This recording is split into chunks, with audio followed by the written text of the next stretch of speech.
suis très, très contente de participer à ce séminaire pour la transmission large de la culture architecturale dont nous allons parler avec Mathilde. Alors je voudrais en introduction à ce cours vous expliquer d'abord le choix des deux dates que j'ai données pour borner l'histoire dont je vais vous parler ce soir. 1953, 1973, donc deux dates terriblement précises, donc aussi terriblement arbitraires, au regard de la masse des événements qui font une période, qui font un moment de l'histoire, mais deux dates qui sont pourtant particulièrement révélatrices et efficaces pour montrer ce qui travaille la fabrique de l'architecture, c'est-à-dire sa théorie, ses projets, ses réalisations, notamment concernant la question de l'habitat, parce qu'on en parlera quand même, mais effectivement, ce sera un habitat toujours lié à la question de la ville, puisque c'est ce que la Cité de l'Architecture a conservé, a gardé comme thématique pour cette année. Vous le remarquez tout de suite aussi, 1968, puisque c'est sa fête, cette année, je crois qu'à peu près tout le monde doit le savoir, est compris entre ces dates. Et en effet, il me semble qu'en architecture tout du moins, c'est l'espace de temps nécessaire pour en comprendre l'émergence et la fin. Donc 1953-1973. Il faut d'abord, il me semble utile d'indiquer que les décennies 50 et 60 ont produit un double héritage, et dont vous a parlé Daniel Vodman lors de la dernière conférence, mais que je vais rappeler très rapidement pour le mettre justement en parallèle, pour bien comprendre que dans une époque d'architecture, il se passe beaucoup de choses. Donc on ne peut pas tout dire, mais ces deux courants me semblent importants. Donc d'un côté, donc on peut commencer par une image. Voilà, donc photo d'époque, mais certainement aussi, bien sûr, Daniel Vodman vous en a parlé. D'un côté, bien sûr, il y a la construction massive et intensive de ces années dites glorieuses, entre autres parce qu'ils sont les plus marquants, de ces milliers de logements identifiés en France sous les très connus et souvent problématiques grands ensembles, qui, comme vous le savez, puisque nous sommes à la Cité du patrimoine, il faut en parler, sont en passe de devenir nos monuments des banlieues, nos monuments de la périphérie, inventoriés comme patrimoine, par exemple, comme le département de la Seine-Saint-Denis, puisqu'on les réhabilite, on les rénove, et peut-être que l'année prochaine, justement, les grands ensembles feront partie de votre cycle de conférences. Je crois qu'il faudrait le faire. C'est l'utopie, parce qu'on avait demandé de parler d'utopie, et c'est pour ça que je montre ces grands ensembles, c'est l'utopie du mouvement moderne qui se réalise, même s'il faut entendre utopie dans un sens restreint, celui que les architectes font du mot, généralement sans un système politique de substitution. On le voit ne serait-ce qu'avec cette image. Bon, ça, ce sont les images que certainement Daniel vous a montrées la fois précédente, qui sont, vous voyez, c'est tiré donc des revues d'architecture de l'époque, qui était quand même la gloire de la construction française. Et pour ce simple parallèle entre l'étude des ensembles d'habitation de Walter Gropius en 1930 et l'exemple de la Courneuve, dans le projet de centre HLM par deux architectes pas trop connus, on va dire, on voit, ne serait-ce que dans la question de la représentation, combien le passage semble pratiquement immédiat de l'un à l'autre, même si bien sûr tout ça nécessiterait beaucoup de bémols. Donc jamais en fait un mouvement d'idées tel que le mouvement moderne n'a reçu une telle écoute et n'a bénéficié d'une application aussi massive, déclarera Aldo Rossi en 1978, pour appeler aussi à ne pas regretter un mouvement moderne qui aurait été mal appliqué, contre le révisionnisme qui déjà était pointé. Ce logement social de masse va matérialiser et symboliser par sa quantité et extension sur le territoire une réalité de l'Europe de la croissance d'après-guerre. Mais d'un autre côté, donc ça, disons qu'on le connaît, d'un autre côté, parallèlement aussi, on voit le renouvellement d'une réflexion théorique qui se veut réaliste ou qui renouvelle le genre utopique jusqu'au romanesque. Ainsi, un nombre considérable de projets et de manifestes se posent, d'une manière ou d'une autre, comme une critique du dit mouvement moderne, critique du rationalisme abstrait, générant l'architecture et l'urbanisme des SIAM. Donc si vous avez suivi les 12 cours, ou je ne sais plus combien vous en êtes d'ailleurs de cours, vous savez que les SIAM, donc les congrès internationaux d'architecture moderne, qui sont tenus dans les années 20 et 30, ils ont à peu près correctement jusqu'à la Deuxième Guerre mondiale, et dont la doctrine, entre autres de la tabula rasa, évidemment, sort terriblement affaiblie après la destruction terrible, les destructions terribles de la Seconde Guerre mondiale. Mais ce sont aussi des prises de position et des projets qui s'opposent successivement aux alternatives proposées pendant ces deux décennies. C'est-à-dire qu'ils ne s'opposent pas simplement au mouvement moderne, ils s'opposent entre eux. C'est-à-dire qu'en 20 ans, on va voir se succéder, en fait, chronologiquement, quant à leur apparition, trois tentatives à chaque fois de refonder l'architecture. Donc on verra l'approche du Tim Ten, l'approche, on pourrait dire, réaliste des Tim Ten. Vous avez dû voir l'exposition qui se trouve à la Cité, la première exposition qui a eu lieu, qui a été organisée par la Hollande et que la Cité donc accueille. En deuxième point, nous verrons les visions pseudo-utopiques des mégastructures qui donc sont construites à la fin des années 50 jusqu'au début des années 60, jusqu'à la fin des années 60. Et puis enfin, ce qu'on appellerait les utopies critiques délibérées de l'architecture donc dite radicale, des utopies carrément négatives pour en finir une fois pour toutes avec l'architecture moderne. Ce sont ces trois moments que je vais développer ce soir, ces trois stratégies qui vont se succéder pour reconstruire une théorie de l'architecture et de la ville sur les décombres de la médiocrité bâtie, malgré tout, largement produite par le fonctionnalisme moderne. Alors cette effervescence, à la fois constructive d'un côté et de renouvellement critique, voire utopique, opère, comme je l'ai dit, dans un laps de temps que l'on peut borner assez précisément par une apparition et disparition quasi synchrone du double phénomène entre 53 et 73. Donc je prends des dates bien sûr symptomatiques, mais qui sont très réelles. Ainsi, en 1953, les grilles qui sont exposées au congrès du SIAM 9 d'Aix-en-Provence, donc là, en fait c'est l'avant-dernier SIAM, ils ne le savent pas encore, mais c'est l'avant-dernier SIAM, malgré leur cadre commun imposé, font simultanément apparaître la Charte d'Athènes comme modèle et contre-modèle, ou contre-modèle.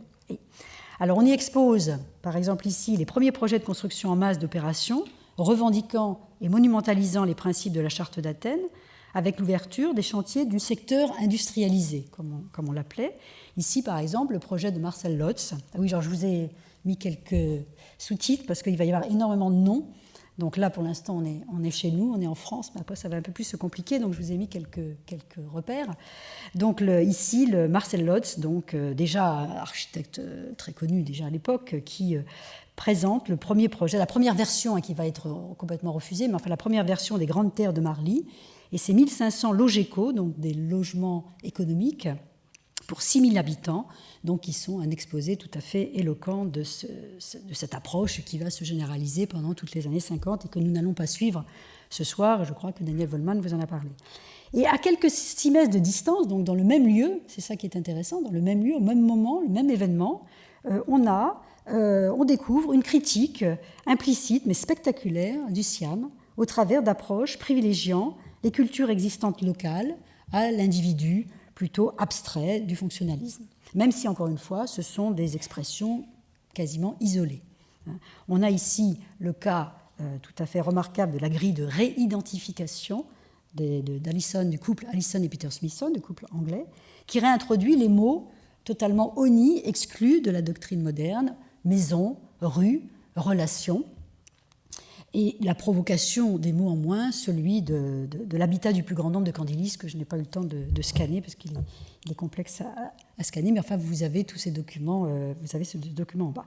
Donc moi, ce qui m'intéresse là de vous montrer, c'est cette quasi-situation assez schizophrène d'avoir dans un même événement aussi important que les SIAM, à la fois la continuité, d'une certaine façon, du mouvement moderne, avec des expressions telles qu'on peut le voir avec les Grandes Terres de Marly, et en même temps des troublions que sont, par exemple, les Smithson. Alors, 20 ans plus tard, l'année 1973, qui est aussi celle de la première crise pétrolière, voit se cumuler les événements qui stoppent définitivement la construction massive et optimiste d'après-guerre. Ainsi, la circulaire Guichard en France interdit la construction de groupements dépassant 500 logements d'un seul tenant, et les premières implosions de grands ensembles débutent aux États-Unis en 1972. Comme l'écrira Charles Jenks, dont vous voyez la phrase au-dessus, avec humour, la mort de l'architecture moderne, et quand on dit la mort de l'architecture moderne, c'est la mort de l'architecture du mouvement moderne, est à peu près à cette date, donc extraordinairement précise, et serait donc bien réelle. Donc en fait ici, c'est la traduction française du livre de Peter Blake, Form Follows Fiasco, sorti en 1978, et pour la traduction, on a repris cette phrase extraordinaire de Charles Jenks, comme faire-part, annonçant la mort, sur laquelle d'ailleurs il ne faudrait pas pleurer. C'est un peu ça que ça veut dire, hein, ou à peu près. Donc la crise, cette crise est réelle dans le domaine du côté bâti, du côté des réalisations, mais elle a aussi exactement les effets identiques sur l'autre versant dont je vais vous parler ce soir, qui est ce versant critique, utopique, théorique. Il met également un terme au projet donc critique de la modernité. C'est-à-dire ça arrête à la fois le logement social de masse, mais en même temps ça arrête aussi sa critique. Après, les situationnistes, qui ont quand même été les plus précoces, les plus virulents, les plus pertinents critiques de la modernité, et après, ils arrêtent leur publication, la publication de leur revue, donc l'IS en 1972. La Triennale de Milan, de 1973, accuse d'irresponsabilité et d'infantilisme les jeunes architectes radicaux, déclare le retour à l'histoire, au formalisme et à la présence de l'architecture, c'est-à-dire à peu près ce contre quoi, pendant 20 ans, tous les architectes dont je vais vous parler ce soir se sont battus. Donc, fin de la révolte architecturale. Il n'est pas sûr qu'elle soit revenue, d'ailleurs. J'espère donc que tout cela n'est pas trop confus, mais on se doit d'évoquer même rapidement la complexité de la période, la simultanéité des courants parallèles qui se croisent aussi, ce que je ne pourrais pas non plus faire ce soir, comment ces deux courants, évidemment, se sont rencontrés d'une manière intéressante. Donc j'en viens donc aux 3 stratégies critiques pour repenser l'architecture, la ville et donc aussi l'habitat. Donc là, je vais quitter mes notes, en fait, pour faire plus le cours. Ça, c'était l'introduction, pour planter cette scène complexe. Et donc, je vais commencer par le Tim Ten, une architecture qui s'adapte à une société déjà là, ou tout du moins telle que les architectes pensent qu'elle est là, c'est-à-dire que ce n'est pas forcément celle qui existe réellement, mais ils estiment ils vont regarder une société qui existe. Et j'ai marqué donc l'habitat pour un individu réel, multiculturel et incertain. Chaque mot a un sens par rapport, et qui est un sens qui veut s'opposer justement à un individu abstrait, un individu qui finalement est sans culture. L'individu du mouvement moderne est acculturé, c'est un individu normé, c'est un individu des besoins, c'est un individu universel et incertain. Alors il y a quelque chose qui est un mot qui est interdit dans le mouvement moderne, c'est bien le mot d'incertitude. Le Tim Ten introduit l'incertitude dans l'architecture, et pour les architectes, il n'y a rien de pire que l'incertitude, bien sûr.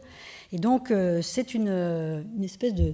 Oui, on peut dire que c'est un premier choc très, très puissant qui est porté au mouvement moderne, mais qui, évidemment, il va falloir 20 ans pour mettre à terre cette modernité, tellement elle était solide. Hein. Il faut bien se souvenir, puisqu'encore une fois, vous avez maintenant les 2000 ans d'histoire de l'architecture, on pourrait dire qu'il faut comprendre que le mouvement moderne est le seul système architectural, théorique, doctrinal et architectural qui se soit substitué au système classique.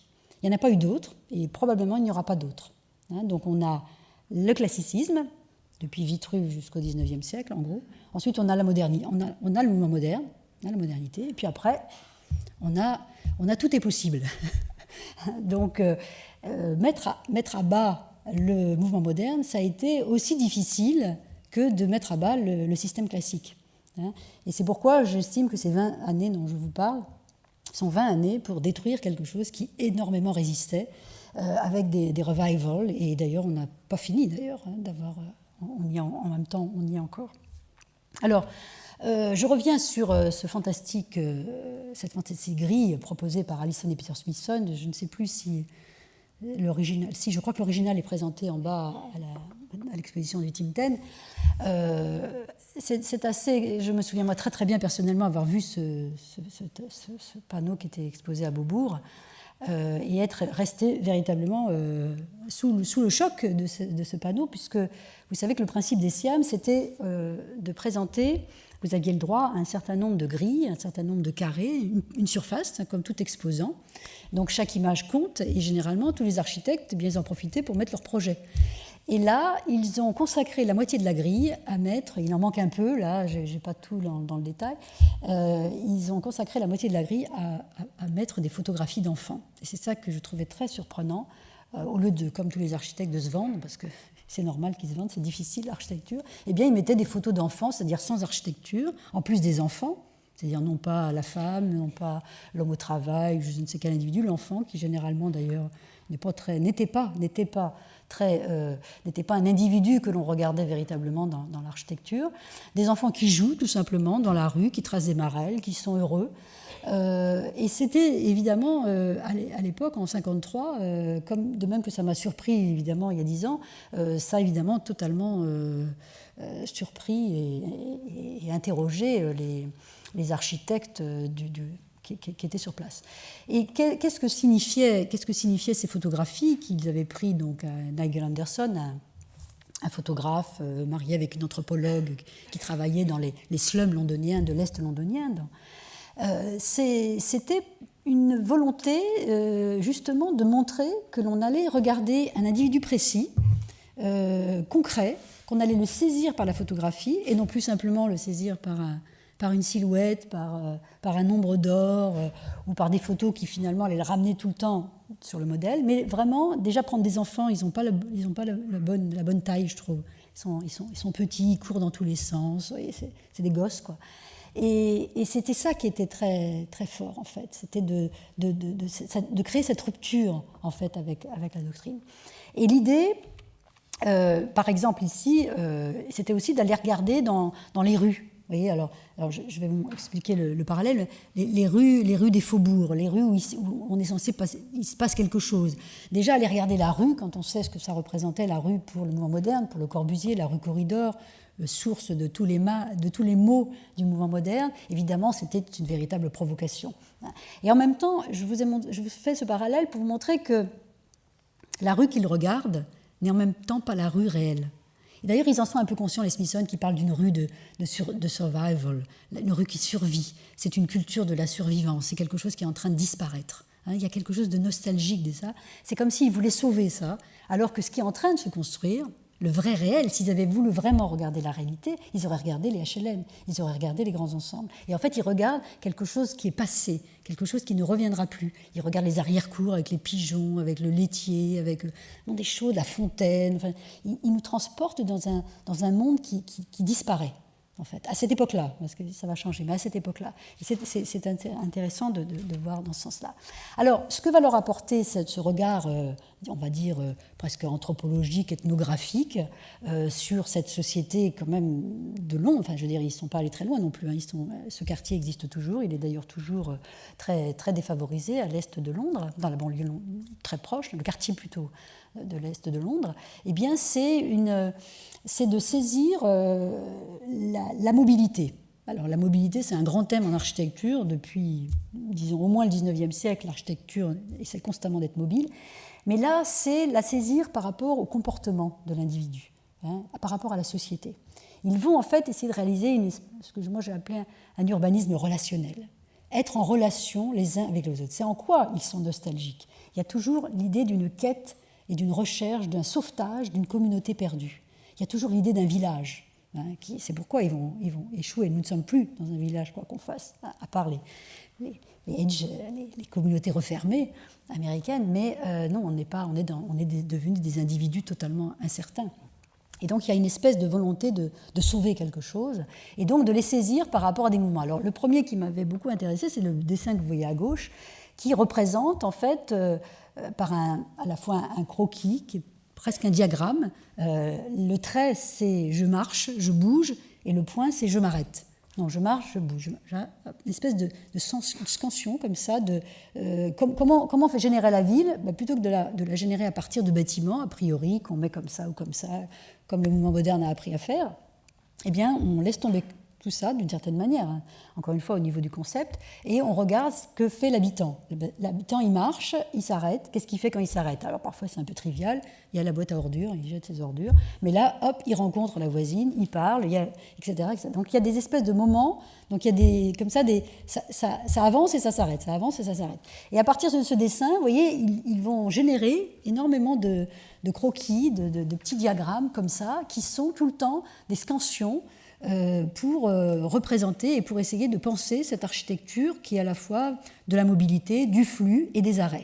Alors, si on avait le temps, on regarderait parallèlement ce que l'Amérique, par Louis Kahn par exemple, est en train de réaliser, mais on ne peut pas tout faire. Donc on a vous voyez, ces diagrammes qui se mettent en place. Et je mets aussi en parallèle ces deux dessins. Donc à gauche, en fait, c'est les situationnistes qui, évidemment, toujours malins, l'avaient repéré. C'est un dessin de Chambardelot, donc sociologue, anthropologue, on peut dire, Pierre-Ange Chambardelot, qui avait fait ce petit croquis dans une publication de 1953. Et c'est les situationnistes les situationnistes en 1958 l'avaient repéré. Et il représente, et c'est très intéressant, il représente les déplacements d'une jeune fille du 16e arrondissement dans Paris. Alors c'est assez intéressant de faire cette représentation de la ville, non pas encore une fois par des vues, par ses bâtiments, mais par ce qu'on y fait. Et évidemment, il prend une jeune fille, c'est pas n'importe qui, hein. C'est une jeune fille, c'est-à-dire quelqu'un d'insouciant, quelqu'un de libre. Alors elle est dans le 16e, vous voyez qu'elle ne connaît pas encore la Villette, elle ne va jamais à l'Est, hein, donc elle a une espèce de réseau tout à fait social en même temps, mais c'est extraordinaire d'avoir représenté pour la première fois une ville par ce qu'on y fait. Et c'est de cela, d'ailleurs, on y reviendra très très rapidement, on parlera très rapidement des situationnistes, que les situationnistes, c'est pas de cela, mais entre autres, pourquoi ils ont retenu ça, c'est parce qu'évidemment, ça recoupe les plaques psychogéographiques de Guy Debord. Mais donc, cette représentation de la ville, moi je la mets en parallèle avec un autre dessin, parce que les Smithson ne connaissaient pas apparemment Chambardelot, tout ça était en français, vous savez à l'époque, le français et l'anglais, ça se mélangeait très très très mal.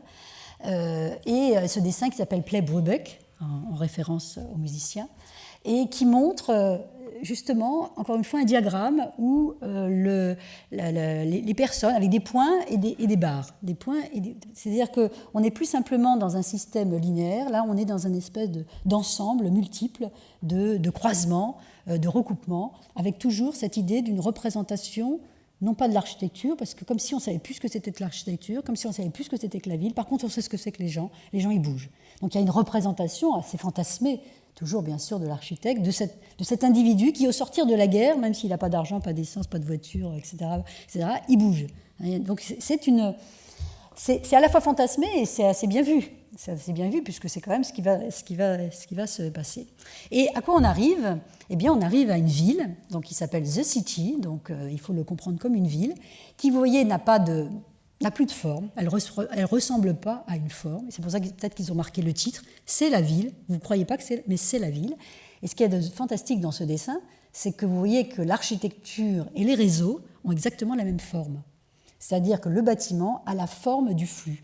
Le flux a la forme d'un bâtiment. C'est-à-dire, ce que vous voyez, les petits traits noirs, là, voilà, ici, eh bien ça, ce sont les bâtiments dans lesquels on circule. C'est-à-dire qu'on circule dans les bâtiments de même qu'on circule sur les voies. Et cette superposition entre ce réseau piétonnier qui est aussi le réseau des bâtiments et le réseau aussi qui traverse l'ensemble constitue la ville. C'est presque une image, si vous voulez, résultante, vous voyez, qui n'a pas d'a priori, qui n'a pas de forme déterminée à l'avance et qui produit cette image. En haut, vous avez l'image d'ailleurs des bâtiments eux-mêmes.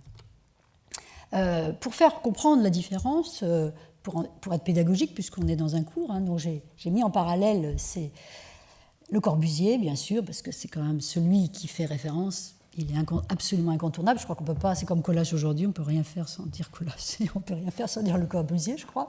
Je crois qu'aujourd'hui, j'arriverai à ne pas parler de Colas quand même, mais c'est déjà trop tard. Le Corbusier, l'îlot insalubre numéro 6 de 1939. C'est intéressant de les mettre en parallèle parce qu'à la fois, ils sont très proches. Ça, c'est les leçons de Lévi-Strauss. Vous savez, il faut comparer ce qui est très proche et à partir du moment pour justement bien montrer l'écart. Donc c'est très proche et en même temps, ça diverge. Alors, élévation. Ici, le plan, donc îlot insalubre de 1939 dans Paris. Qu'est-ce qu'on fait ? Comme ça tomberait presque sous le sens, on rase et ce qui s'appelait la rénovation avant.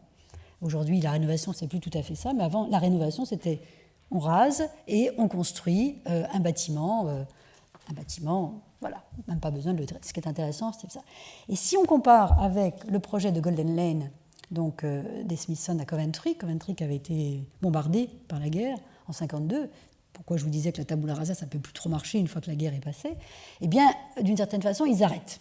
Ils figent comme on dit dans la restauration, on cristallise les ruines, cette très belle expression des restaurateurs.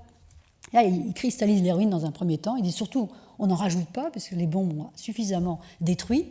Et on vient construire un bâtiment qui, vous voyez, n'a pas la rectitude, l'orthogonalité du bâtiment de Le Corbusier, semble se déhancher, semble s'installer là où il peut, même si, évidemment, il détruit.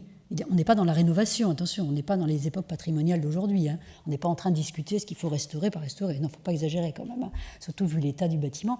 Mais on détruit le minimum. On suit les rues qui existent. Les petites branches qui s'en vont, eh bien, elles prennent ce qui existait. D'autre part, dans la représentation, ce qui est très intéressant aussi, c'est que vous voyez que le bâtiment n'est pas achevé. Il est en cours de construction. Il y a même les grues qui sont encore là. C'est-à-dire que c'est un projet qui est en devenir. Il n'a pas la certitude, il n'a pas le fini, il n'est pas impeccable, il n'est pas sûr, vous voyez, comme un projet moderniste. Hein. C'est quelque chose qui est en construction et à la limite, on se dit peut-être que s'il y a quelqu'un qui arrive et qui dit « je veux ça », ce qui n'était pas l'esprit d'ailleurs des Smithsonian. Mais enfin, le fait d'avoir dessiné et volontairement montré ce projet non achevé, en cours, montre qu'il y a un processus, si vous voulez, progressif, de substitution, sans heurter les populations, on dirait aujourd'hui. Hein. Alors, tout ça, c'est moi qui le dis aujourd'hui à la lecture de ce dessin, mais c'est ce qu'il faut lire quand même. Hein. C'est-à-dire, on dirait, on le fait, d'abord, il y a comme une disparition progressive. Et j'en veux pour preuve le dessin qui a été d'ailleurs, qui j'ai mis beaucoup de temps à comprendre ce dessin, qui a été la couverture d'ailleurs du carton d'invitation de l'exposition du Tim Ten. Tout ça, je pense, parce qu'il y avait Gérard Philipe devant. Parce que sinon, il est très compliqué, il n'est pas très beau ce dessin, en fait. Hein, mais il y avait Gérard Philipe.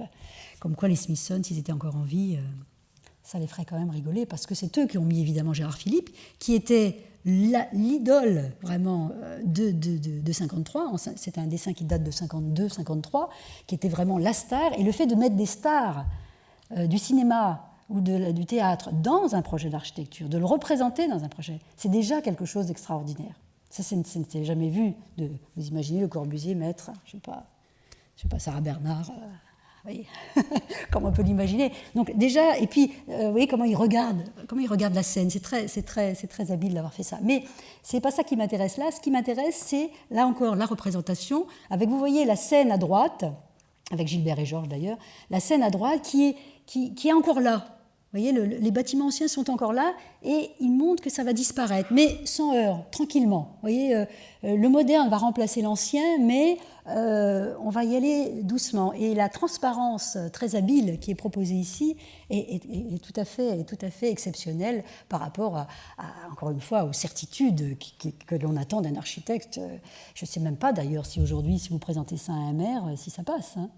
Je veux dire, il attend que vous lui donniez un projet et non pas des choses évanescentes comme ça qui vont disparaître, à peine dessinées comme ça. Donc c'est une image assez forte.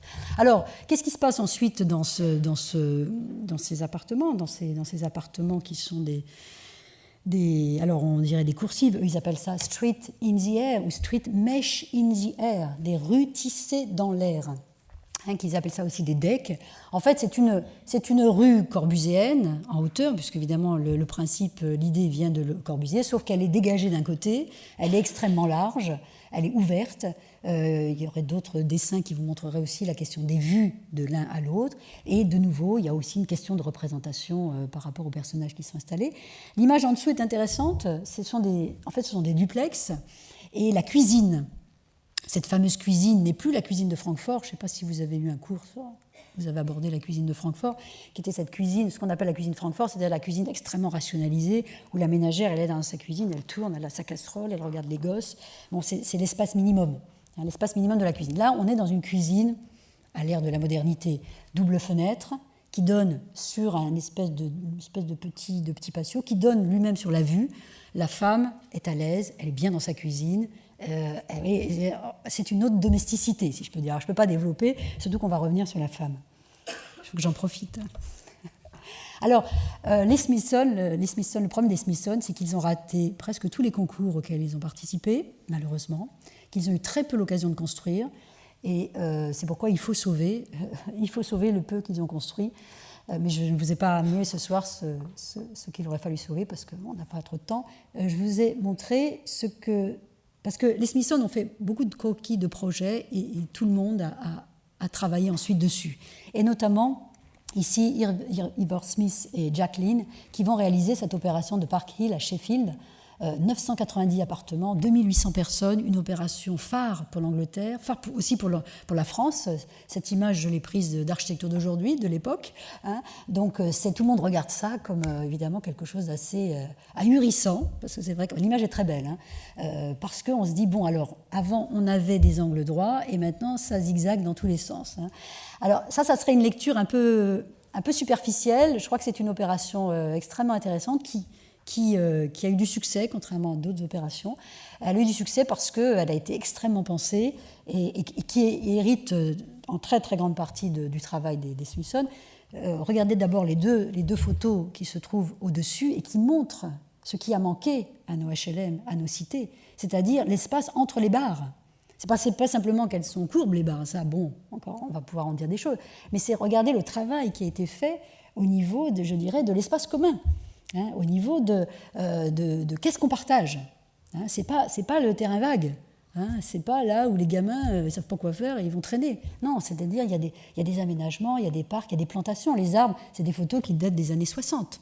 Hein, donc, je vous ai exprès montré ces photos d'origine. Alors évidemment, c'est une architecture béton brut, brutaliste, entre guillemets, comme on l'a appelé, qui rigole pas. Hein, on n'est pas là pour faire comme aujourd'hui des HLM très séduisants, dans la séduction maximale. Non, on n'est pas là pour séduire. On est là pour loger des gens. On est après-guerre. On a 1000 logements. On a 2800 personnes à loger. Donc on est sérieux. On fait du solide. Il y a une espèce de responsabilité, là, je trouve. Évidemment, on est à une échelle énorme. Mais en même temps, je trouve que cette opération est tout à fait exemplaire.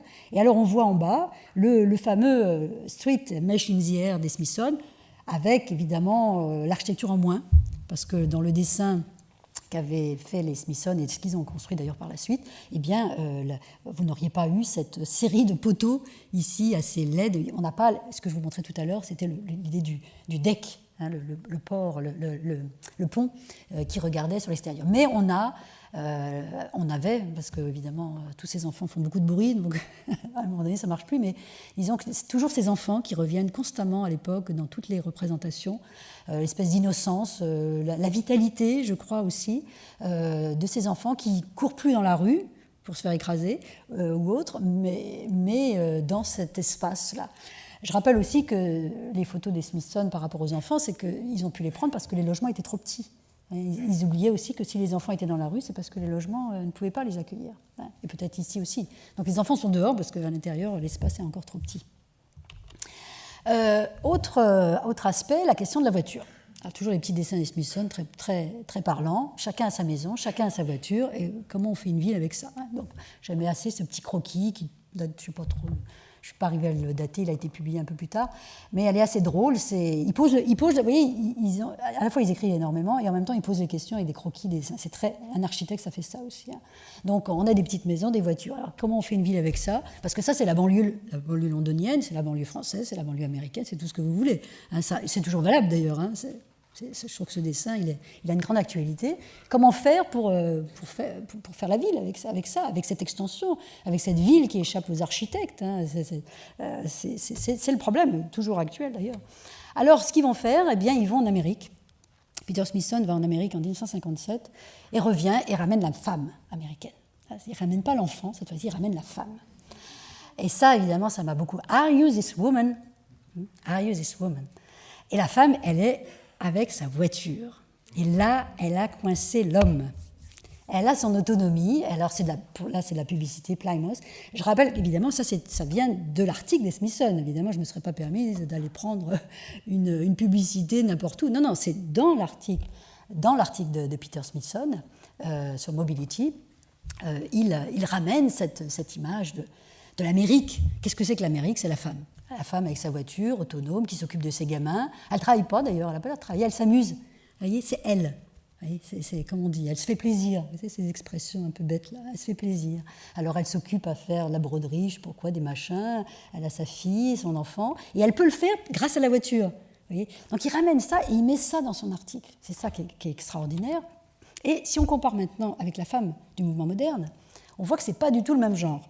Hein, d'abord, le féminisme, il n'est pas vraiment de rigueur. Hein, vous voyez, donc là, c'est René Bram, un adepte belge de Le Corbusier, projet de ville linéaire en 1934. Vous voyez, elle est sportive, elle joue, elle est utile, elle fait quelque chose, elle n'est pas en train de... Vous voyez, c'est le corps, c'est pas n'importe quel corps. Et évidemment, c'est aussi ce que montrait Le Corbusier dans le panneau habité à l'exposition de 1937 à Paris, où on voit ces femmes radieuses, ces hommes radieux, sportifs, qui sont dans une architecture radieuse, dans une ville radieuse. Hein, donc tout ça, ça rit beaucoup. Et donc, ce n'est pas du tout la même femme que celle que nous ramène, encore une fois, Peter Smithson, la femme, l'image qui est à gauche, cette fois-ci sans publicité. Il la met telle quelle dans son article. Et là, évidemment, voilà, vous me demandiez des images. Voilà une image, pour moi, une image d'architecte, une image d'architecture peut-être, tout à fait intéressante, avec cette femme très élégamment vêtue, qui marche devant l'homme, qui la regarde d'ailleurs, vous voyez un peu. Hein. À mon avis, elle a les clés de la voiture. À mon avis, c'est elle qui va conduire, et elle va conduire l'homme, ce qui est absolument épouvantable. Et cette image est très forte. Et je la mets en parallèle avec cette autre image, qui est une photographie de Reyner Banham, pour ceux qui connaissent. Reyner Banham, ce très grand historien, critique de l'architecture anglais, qui suivait les Smithson, qui a suivi Archigram, c'est quelqu'un de tout à fait extraordinaire, et qui était très proche des Smithson dans les années 50, quand les Smithson faisaient partie de l'Independent Group, ce groupe d'artistes qui a créé, on peut dire, le pop art anglais. Ce n'est pas pour rien que les Smithson ont fait tout ça, mais on ne peut pas faire l'histoire de tout. Et qui, dans un article de 1955, et qu'il avait exposé d'ailleurs à ses copains de l'IG, avait écrit cet article « Vehicle of Desire », véhicule de désir. Donc vous voyez qu'on passe du besoin, du terne besoin, le travail, la santé, machin, à la frivolité, à la consommation américaine et au désir et au plaisir.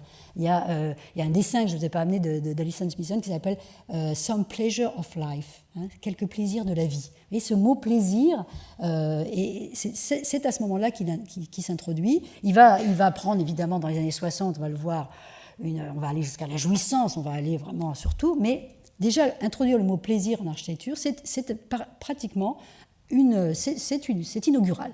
On peut dire que c'est inaugural. On avait divertissement, mais on n'avait pas le plaisir. Alors, ça ne donne pas une architecture plus que ce qu'on a montré. Simplement, on n'a pas du tout le temps de développer ça, mais les Smithson vont donc imaginer une ville qui va être rythmée par des événements qui vont être des lieux où il se passe quelque chose. Et où est-ce que se passent les choses? Et c'est eux qui le disent bien avant notre Hollandais de service, c'est dans les supermarchés. Donc, Peter Smithson dit cette phrase de mémoire, il dit les malls commerciaux sont les endroits où l'on se regarde face à face. Donc, il fait un parallèle entre la fontaine dans laquelle la femme venait puiser son eau et parler avec sa copine, etc. Et il dit aujourd'hui, cette fontaine, eh bien, ça se passe dans le centre commercial. Quand on voit aujourd'hui la réalité de ce qu'est le centre commercial, on se dit qu'effectivement, c'était une analyse extrêmement pertinente. Alors juste, pour finir sur les Smithson, pas être trop longue, le House of the Future, une maison du futur qu'ils ont dessinée, conçue, qui a été remontée en maquette, qui montre aussi que c'était des architectes très, très, très attentionnés, très, très, très, très précis, qui n'étaient pas du tout des utopistes ou des gens, non, ils voulaient construire, et malheureusement ils ne l'ont pas fait, mais ils voulaient construire, et ils auraient pu, ne serait-ce qu'avec cette maison tout à fait étonnante. C'est une maison en fait presque, je dirais, fermée sur elle-même, sur 3 côtés, et on rentre simplement par la porte que vous voyez là, ici, Et là, les trous ont été faits uniquement pour les visiteurs. Et à l'intérieur, vous avez, évidemment, tout a été designé, mais ça, c'est Reyner Banham qui en a fait une très belle analyse, on n'a pas le temps non plus, mais qui a montré que pour une fois, on avait une véritable industrialisation de la construction dans le sens de l'automobile. C'est-à-dire que toutes les pièces sont échangeables, et aussi on pouvait les choisir en fonction de son goût. On pouvait prendre différents composants. Il y avait une véritable ouverture, une industrialisation ouverte très très large pour cette maison évidemment qui a été construite comme toutes les autres, en un seul exemplaire, et que pour l'exposition, mais elle était tout à fait remarquable de ce point de vue-là. Elle avait évidemment tout ce qu'il faut de la mobilité. Ici, par exemple, vous avez une table escamotable qui rentrait dans le sol et qui, évidemment, transformait ensuite l'espace. Et donc voilà la maquette. Il y a une exposition qui a eu lieu récemment à Barcelone où on a construit, bon, la photo n'est pas très bonne, mais voilà une maquette de la maison. Et ce qui m'a toujours intéressé, c'est ce qu'ils appelaient la forme fougasse. Ils étaient allés dans le sud de la France et ils avaient découvert les pins en forme de fougasse. Et ils s'étaient dit, ah bah oui, c'est comme nos maisons. Donc ils pouvaient les associer, vous voyez. Parce que vous voyez, à chaque fois, le rond que vous voyez au milieu, c'est la cour centrale où on pouvait s'éclairer. Et là, vous rentriez dans cette espèce de petite, comme une cellule, si vous voulez. Et à l'intérieur, vous aviez dans un espace minimal tout le confort, toute la netteté, si je peux dire, de cette architecture du futur. Et surtout, évidemment, ils ont fait ça. Ça, c'est très important. C'est-à-dire que les Smithson, alors c'est pas eux qui ont dessiné ils ont dessiné les meubles, mais ils n'ont pas dessiné les habits, mais ils avaient demandé à ce que les habits soient dessinés. C'est-à-dire que, pour moi, pourquoi je dis que c'est important ? Parce qu'ils introduisent l'idée de la fiction en même temps. C'est pas simplement faire une maison moderne, etc. C'est qu'ils font jouer les gens à l'intérieur.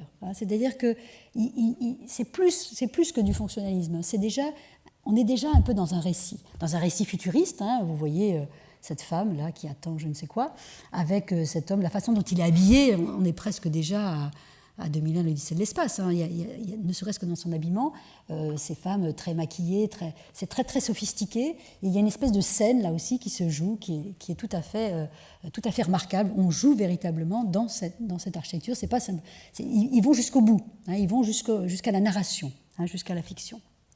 Alors, deuxième groupe, évidemment, on ne les fera pas tous, juste le groupe de Candilis Josic Woods, avec Bodiansky quand il est au Maroc, donc cette équipe française qui n'est pas française, puisque vous savez que les seuls représentants français étaient donc composés d'un Grec, Georges Candilis, d'un Américain, Shadrach Woods, et d'un Yougoslave, Alexis Josic. Bon, mais enfin, on ne peut pas tout avoir, le Corbusier et la critique en même temps.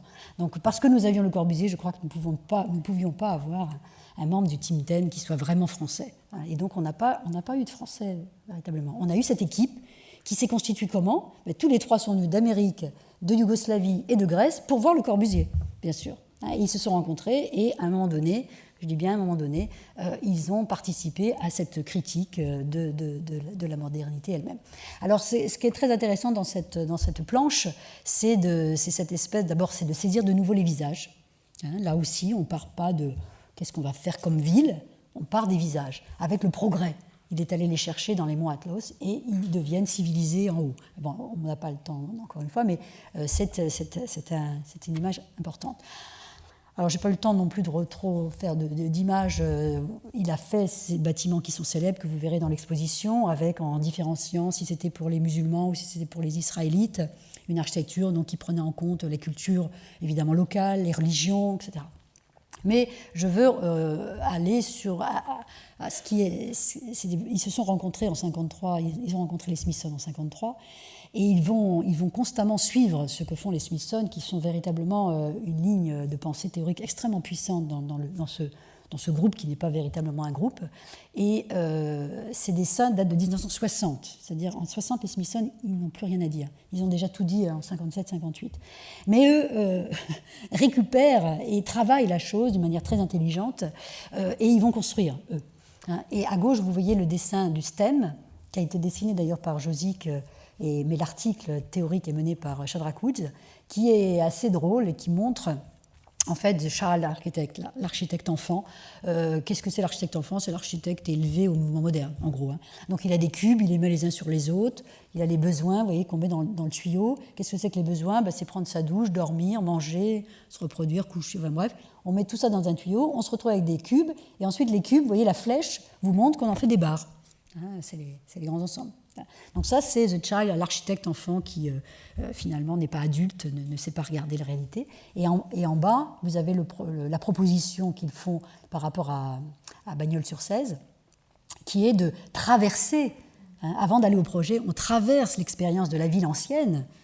S'il faut parler patrimoine, voilà, des gens qui ont réintroduit en France, parce que les Italiens, c'est encore une autre histoire, on regarde ce qui existe. Regardez en bas l'image incroyable pour des gens qui sont venus admirer Le Corbusier avec le clocher.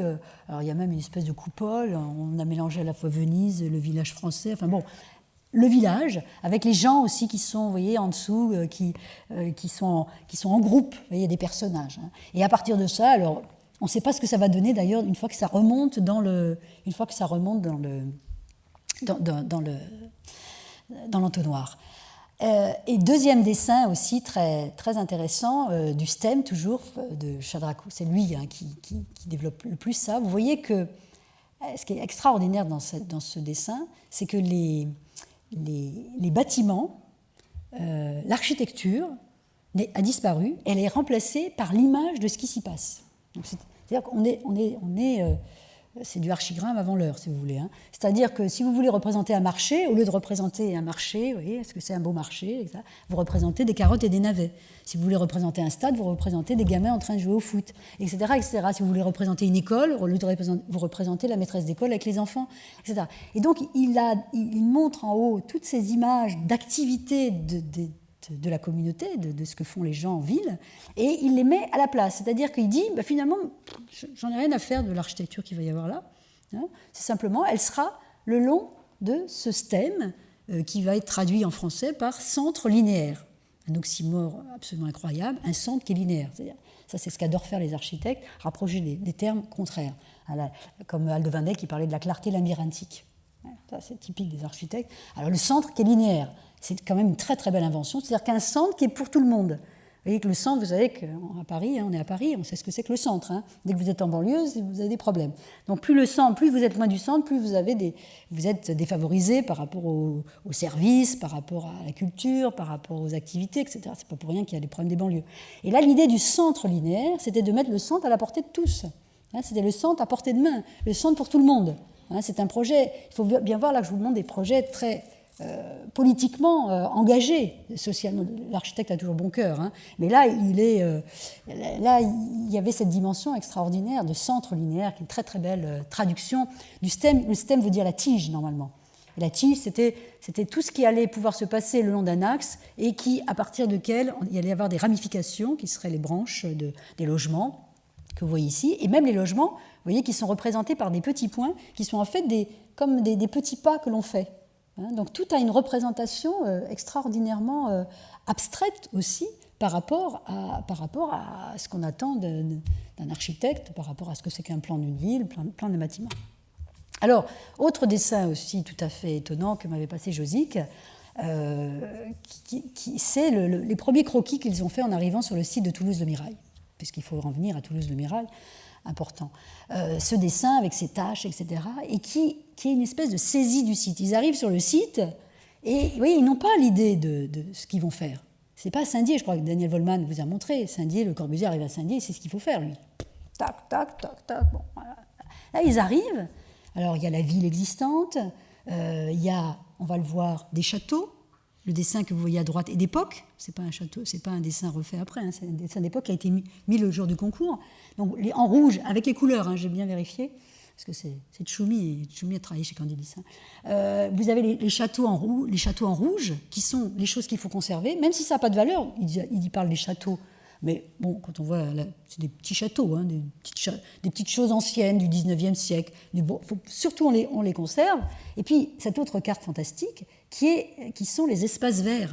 Les espaces, d'une certaine façon, j'anticipe là, mais je ne vais pas le développer, sur les espaces qu'il ne faut pas construire. C'est extrêmement intéressant par rapport à ce que l'on vit aujourd'hui sur la construction en négatif par rapport au territoire, etc. Là, il faut une carte de ce qu'il faut préserver. Ce qu'il faut préserver, c'est pas... Il y a les bâtiments, mais il y a la nature. Hein, il y a ce qui est là. Donc, ils font des cartes.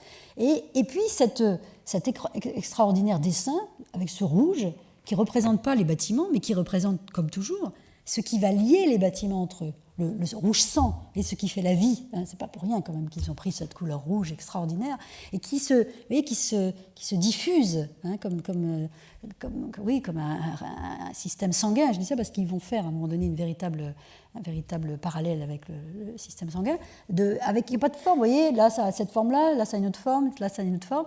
Et c'est évidemment, moi le regret que je vois toujours quand je vois ces dessins, mais j'ai le même regret avec mes étudiants en architecture, c'est que je dis mais bon Dieu, mais pourquoi vous construisez pas ça? Voilà, construisez le rouge. Hein. Et évidemment, après ça passe par la moulinette du rendu, du concours, et à la fin vous savez ce que ça a donné.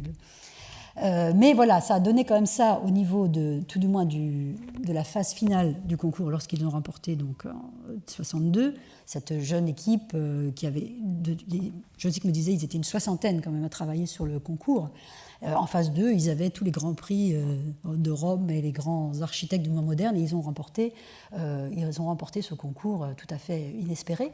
Et on voit cette superposition, vous voyez, entre le vert, le bleu, le stem, les bâtiments, qui vont d'ailleurs prendre la forme, malheureusement, de ces bâtiments à 120 degrés.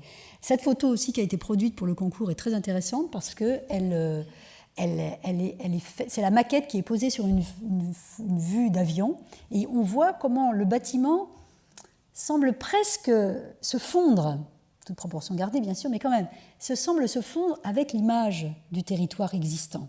Hein. Avant le territoire de l'architecture de Grégotti, on a ici déjà l'utilisation de cette vue d'avion, de ce qui existe, de ce territoire existant, et plaqué dessus ce bâtiment, ces bâtiments qui n'ont pas une forme totalement identifiable. En même temps, aujourd'hui, si vous faites Google Earth, on les voit bien. Mais quand même, il y a cette volonté de s'adapter, dans la mesure du possible, au réseau existant et au territoire présent. Alors, les photos, ça c'est la partie réalisée sous la conduite encore, quand Candilis essayait de contrôler quelque chose, parce que vous savez que dès le lendemain du concours, on a dit à Candilis que son histoire de centre linéaire, c'était bien beau, la Caisse des dépôts. Lui a dit bah oui, c'est bien beau votre histoire, mais ça coûte de l'argent, il n'est pas question de réaliser ça. Et donc il a essayé de lutter comme il a pu. Donc vous le voyez, il ne faut surtout pas employer le mot dalle, sinon Josique se retourne sur son fauteuil. C'était un centre linéaire, une rambla éventuellement, il disait. C'était ce lieu commun, ce lieu où on allait partager, et c'était un lieu de service aussi. C'est-à-dire le supermarché, tout était là. Vous n'aviez pas besoin de prendre votre voiture pour aller je ne sais où, en banlieue ou ailleurs. Tout était là et accompagnait la ville. Donc la ménagère. Alors les immeubles sont sur le principe de Golden Lane et Smithson de 52, c'est le même. Hein, c'est-à-dire avec des rues qui filent, mais avec un programme absolument dément, hein, puisque je crois qu'il y a 100 000 habitants, je crois me souvenir. Donc là, ça explose. Et donc le pauvre Candilis n'a plus rien retenu. Au fur et à mesure, ce centre linéaire a disparu, un peu de chagrin, à la fin il n'y en avait plus du tout. Et puis quand ils sont passés de l'autre côté, ils ont carrément changé de système. Donc voilà ce qu'était un peu l'utopie de ce grand ensemble qu'il faudrait arriver à retrouver. Moi je pense que c'est possible de le retrouver. L'image notamment du haut, c'est à Toulouse au Mirail. Hein, c'est-à-dire qu'on est, avec cette petite fille, on est sur ces plateaux surélevés, sans voiture, avec le calme, avec ce soleil aussi méditerranéen qui se prête très bien. En dessous, c'est la vue qui ne les effrayait pas du tout à l'époque. Vous voyez cette architecture qui finalement est très, très désarchitectoniquée, si je peux dire. Elle a plus beaucoup d'architecture, elle est secondaire. Hein. Ce qui importait, il faut bien comprendre ce qui est importé, pour eux, c'était d'arriver à recréer, encore une fois, ce lien. Hein, c'est pas pourquoi. Ils parlaient de connexion, d'interrelation, de connectivité. Vous voyez, tous ces mots, même si les logements, on appelait d'ailleurs les cellules à l'époque, hein, les cellules, notamment dans le quartier Bellefontaine, qui ont été faites par Candilis directement, sont très sophistiquées, sont très appréciées d'ailleurs par les gens et par les jeunes architectes qui essaient d'y habiter. Néanmoins, le cœur n'était pas dans cette réflexion. Le cœur, il était sur qu'est-ce qui va faire la ville. Parce que là, ce que vous voyez, c'est la ville. Hein, c'est la ville qui se substitue à la ville existante, mais qui se substitue aussi à la ville proposée par le système des grands ensembles.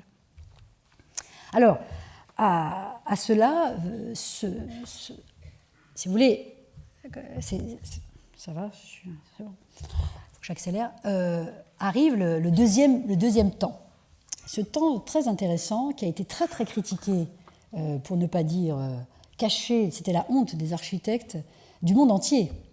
Parce que s'il y a quelque chose qui a été vraiment partagé, autant le Team 10, c'était vraiment un petit groupe d'une quinzaine de personnes, entre eux, copains, machin, vraiment ça ne diffusait pas beaucoup, autant la mégastructure, de Moscou jusqu'à New York, en passant par Madrid, l'Angleterre, la France, bien sûr la France, tout le monde a fait de la mégastructure, tout le monde, tous les architectes. Et ça a duré quand même une bonne décennie, et même une bonne décennie pour les plus retardataires quand même, mais disons une bonne décennie, même si les critiques sont pratiquement immédiates. Mais disons que tout le monde y a cru, tout le monde a cru que la mégastructure était la solution. Et pourquoi tout le monde y a cru ? Pour une raison simple, c'est que les architectes voyaient bien que la ville était en train de leur échapper. C'est-à-dire que la ville, et aujourd'hui ils ont compris que la ville ne peut pas faire grand-chose. De temps en temps, on essaye d'avancer quelque chose par rapport aux politiques, et en plus les associations maintenant de défense des habitants, alors là on ne peut vraiment plus rien faire. Mais là, tout le monde essaie de croire qu'on va pouvoir se rattacher. C'est Banham qui disait c'est le dernier espoir, la dernière tentative pour essayer de croire qu'on peut contrôler le monde, qu'on peut contrôler la ville, qu'on peut contrôler, il y a toujours cette idée de sauveteur. L'architecte, c'est le sauveteur de l'humanité. Et c'est pourquoi tout le monde y a cru, et puis évidemment, ça ne pouvait pas fonctionner. Donc c'est le dernier soubresaut de la bête, on va dire, de cet architecte qui pense comme ça depuis sa table à dessin, pouvoir contrôler Paris, pouvoir contrôler le monde entier, en fait. Et les étudiants en architecture, vous voyez, à l'époque, c'était super, quoi. Au moins, ils savaient quoi faire. Aujourd'hui, moi, je leur dis, on va voir. Donc là, tout le monde leur disait, voilà, alors qu'est-ce que c'est qu'une mégastructure ? Très rapidement, une mégastructure, c'est pas simplement une grosse structure, c'est pas une structure qui est méga. Mégastructure, elle inclut à l'intérieur de la mobilité. C'est essentiel pour bien comprendre ce concept, entre guillemets, de cette idée de mégastructure. C'est-à-dire c'est une structure dans laquelle qui a une certaine durée, qui a une certaine persistance, présence, prégnance sur le territoire, qui peut être de 40, 50 ans par exemple. Et puis à l'intérieur, ça bouge. C'est très important de comprendre cette double temporalité de l'architecture. En fait, ça remplace l'ancien système traditionnel de l'architecture entre le remplissage, la structure et le remplissage. Le remplissage, là, ce n'est plus simplement le remplissage où il y avait la fenêtre avec la brique, le moellon qui ne porte pas, c'est le remplissage par quoi ?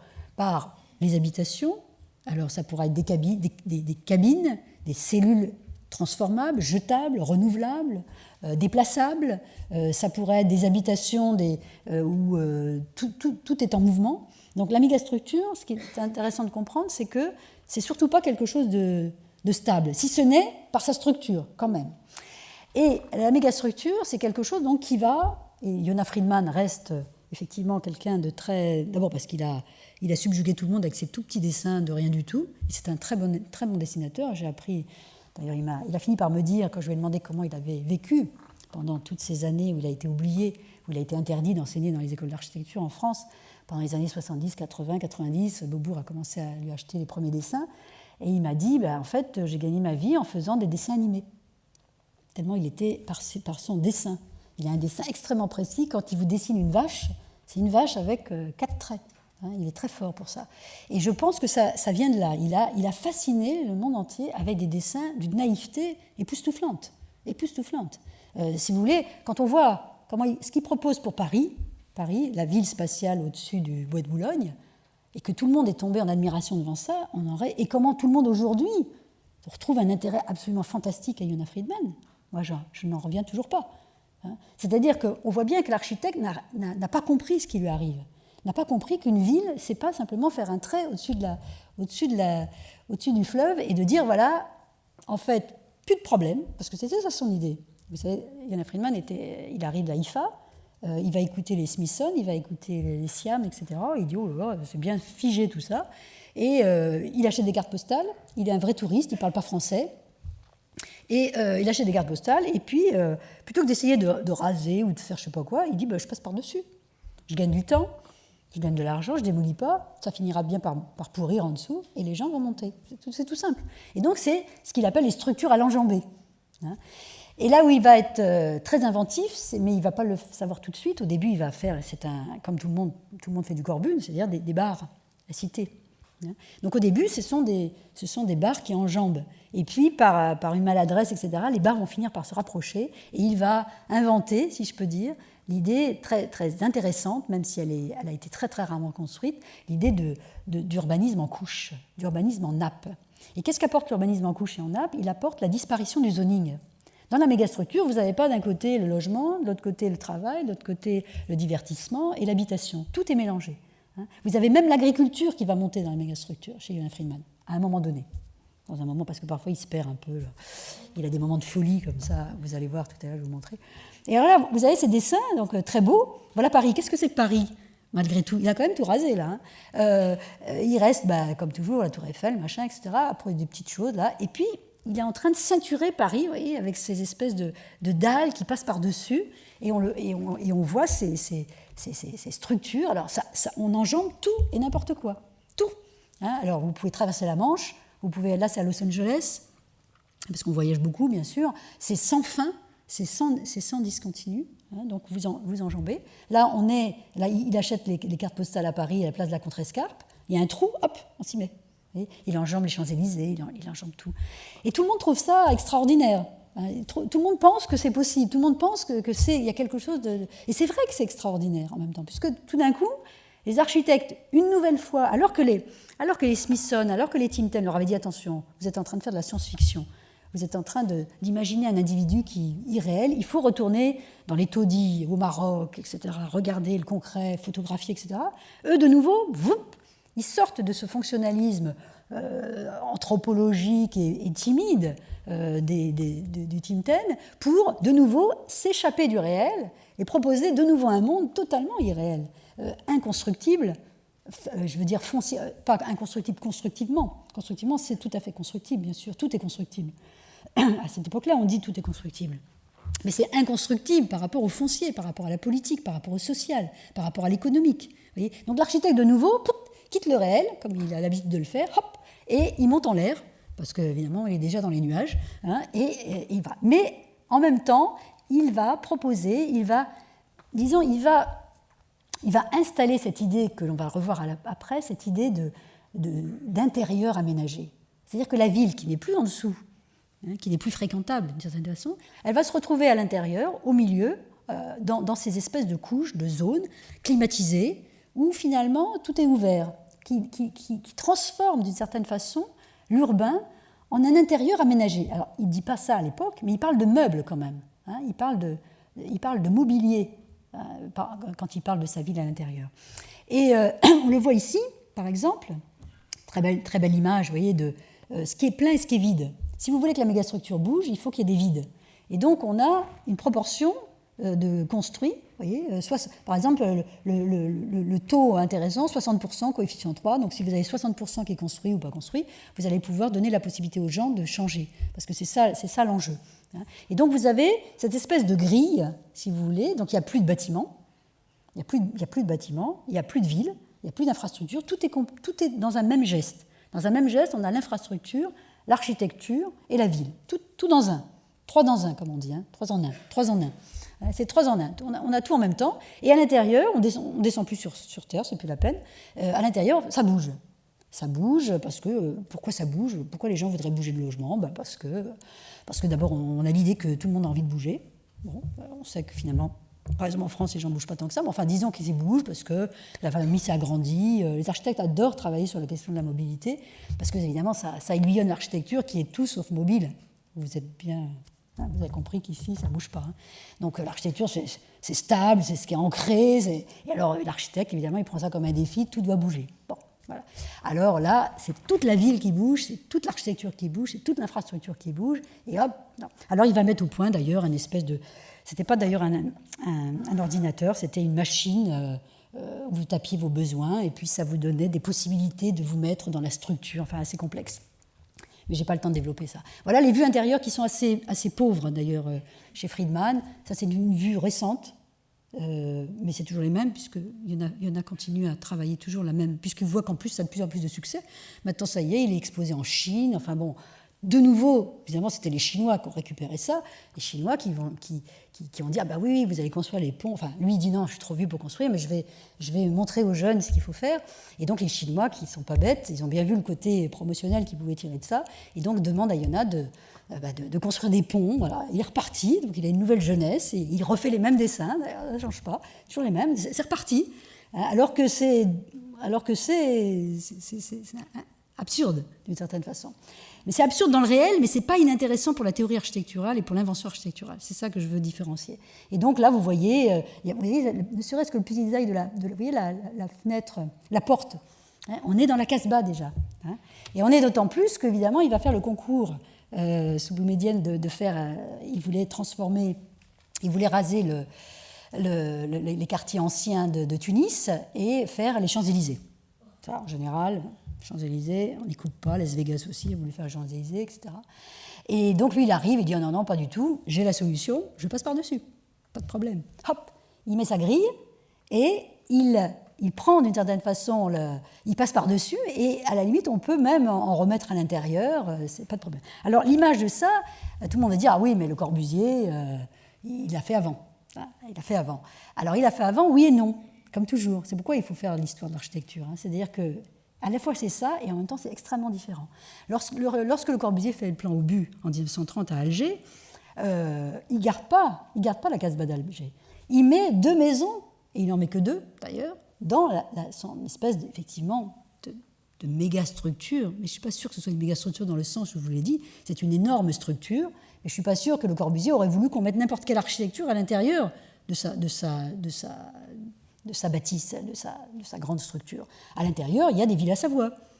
Hein, il y a des villas Savoie et il y a 2 maisons maghrébines, mais pas plus. Hein, parce que quand même, il a rasé, donc il fallait bien qu'il en sauve 2. C'est le patrimoine sauvé par Le Corbusier, il le met là.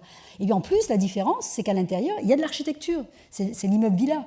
Hein, c'est-à-dire qu'on met des architectures à l'intérieur d'une structure. Ce qui n'est pas du tout le cas des mégastructures, aussi bien de Yonah Friedman que de Constant, qu'on va voir à l'instant, qui était une disparition de l'architecture.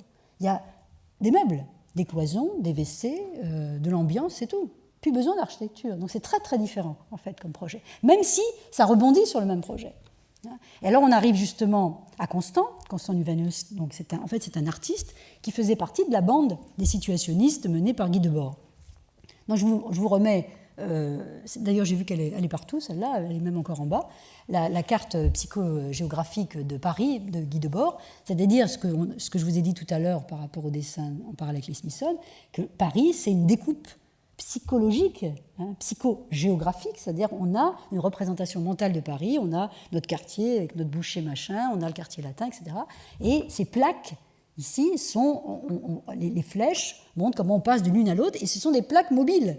Hein, dans notre esprit. Et donc, aussi sec, évidemment, Constant, qui va se faire jeter d'ailleurs, parce qu'il aura interprété beaucoup trop positivement et concrètement la vision des situationnistes, il va proposer donc la Nouvelle Babylone, projet absolument extraordinaire, qui nourrit beaucoup aujourd'hui les architectes. Ici, vous voyez ces plaques. Alors, je ne sais pas si elles sont psychogéographiques, mais ce sont des plaques qui dérivent au-dessus de la ville. Donc, on a toujours le principe d'une superposition, on ne prend plus le temps de raser, de s'embêter, etc. On est au-dessus de cette ville, elle peut rester ce qu'elle veut pour les touristes, etc.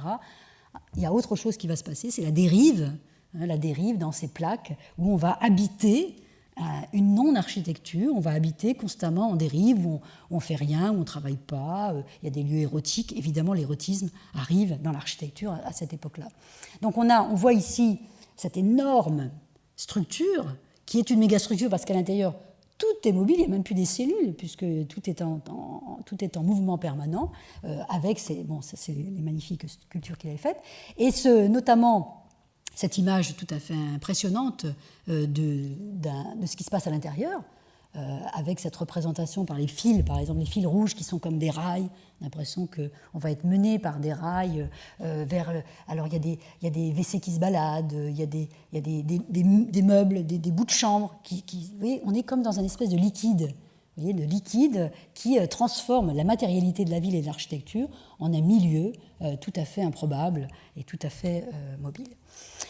Les Japonais entrent véritablement sur la scène internationale de l'architecture. Ils l'étaient jusqu'à présent uniquement essentiellement par Kenzo Tange, qui était le représentant japonais des Siam, qui faisait cette architecture monumentale, moderno-japonaise, on va dire, très belle, très très belle, mais il rentre véritablement dans cette espèce de néo-avant-garde, on va dire, qui se met en place dans les années 60, avec le mouvement métaboliste.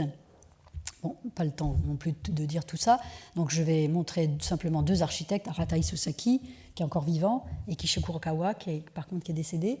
Et Arata Isesaki, ici, vous voyez, ça s'appelle Cluster in the Air, c'est-à-dire que ça rebondit là aussi sur les Smithsonian avec leur Cluster City, mais in the air, c'est-à-dire que c'est une espèce de mégastructure qui profite de la cluster. Donc, et tout s'enchaîne, tout ça fait lien, tout ça fait sens pour eux. Et donc on a la ville japonaise. Vous voyez, vous la reconnaissez, ça ne dit rien, puisqu'elle est tout le temps en train d'être démolie par les tremblements de terre. Donc c'est des machins qui se reconstruisent, etc. Et lui, il arrive, il se met au-dessus. Et ce qui est très intéressant, c'est le dessin que vous voyez au-dessus, qui s'appelle Trees, je ne l'ai pas marqué, non, Trees become forest. Les arbres deviennent des forêts. Et il fait une analogie avec la pousse végétale. Donc vous avez 2 arbres dans la campagne, vous voyez là-haut. Vous avez 2 arbres, et puis les arbres poussent, et donc les branches se rejoignent, et à la fin, vous obtenez cette ville qui se relie, qui fait jonction d'une certaine façon, en hauteur, à 20 mètres, 30 mètres, 50 mètres au-dessus. Très beau projet, tout à fait extraordinaire de ces mégastructures. Là aussi, évidemment, il n'y en a aucune qui verra le jour à cette échelle-là, même si ce sont les Japonais qui, certainement, de cette période, ont le plus construit à la fois leurs idées et les idées des autres, d'ailleurs. Kisho Kurokawa, donc, avec toujours, il s'appelle Cluster City, voyez, et là, il a ce dessin, c'est le dessin qui s'appelle Cluster City, de grappe. Alors, cluster, vous savez que c'est la grappe, c'est le groupe, mais là, il y a une identification immédiate avec une véritable grappe. C'est une grappe. Et qu'est-ce que c'est qu'une grappe ? Eh bien, ce sont des unités que vous pouvez percevoir soit comme des logements, soit comme des unités d'habitation ou des activités, et qui ont des liens. Et les liens sont évidemment aussi importants que les raisins. C'est une grappe de raisin pour moi, blanc, rouge. Et donc d'avoir fait cette espèce de maquette, on va pouvoir dire, une espèce de maquette conceptuelle. On va dire que c'est une maquette conceptuelle de cluster, de la ville cluster, est tout à fait extraordinaire pour montrer l'importance justement toujours de cette question du lien. Et il a publié aussi ce petit dessin Connector que j'aime assez, se donner la main et se donner la main tous ensemble. Donc vous voyez cette architecture qui doit se générer par ces liens. C'est une architecture des liens. Évidemment, c'est très en relation avec le structuralisme qui est aussi quelque chose d'important de l'époque. Autre élément qui, évidemment, il saisit, et ça c'est la force des architectes ouverts aussi sur leur monde, c'est de savoir quelle est l'actualité, à la fois artistique, scientifique. Et là, on a découvert en 1953 la structure hélicoïdale, la double hélice de l'ADN, et aussi sec, évidemment, sans complexe, parce qu'ils n'ont pas le poids de la théorie et de l'histoire architecturale de l'Europe. Il fait Helix City en mêlant la mégastructure, le cluster, l'ADN, avec, vous voyez, les petites cellules que vous voyez qui vont tourner sur cet axe central de service et qui vont pouvoir être changées en fonction des desiderata des uns et des habitants. On a aussi ces très, très beaux dessins très japonais de forme de nénuphars. Enfin, c'est pas appelé nénuphar, mais je vois évidemment des nénuphars qui est le même projet avec ces villes qui vont gagner la mer, qui vont habiter en dehors du territoire trop étroit, trop dangereux de l'archipel japonais, et avec cette représentation donc tout à fait extraordinaire. Et puis il fait un bâtiment. Alors il y en a très très peu. Alors quand je suis allée le visiter, j'ai voulu le visiter cet été, on m'a dit qu'il était démoli. Quelqu'un m'a dit que finalement non, il n'était pas démoli. Bon, alors je ne suis pas arrivée à le retrouver dans la jungle de la ville japonaise. C'est la Nakagin Tower de 1972. Voilà un bâtiment qu'il faut sauver, qui est ce qui pouvait être construit, disons, de la mégastructure, c'est-à-dire cette idée de cellules, d'unités clippées. Et en fait, la construction, j'ai eu tout le détail, la construction est réelle. C'est-à-dire c'est pas du faux, c'est pas du béton avec des choses bétonnées avec des fers. Elles ont effectivement été préfabriquées, très loin en plus, à 4 heures de route de Tokyo. Ça a été un chantier absolument extraordinaire.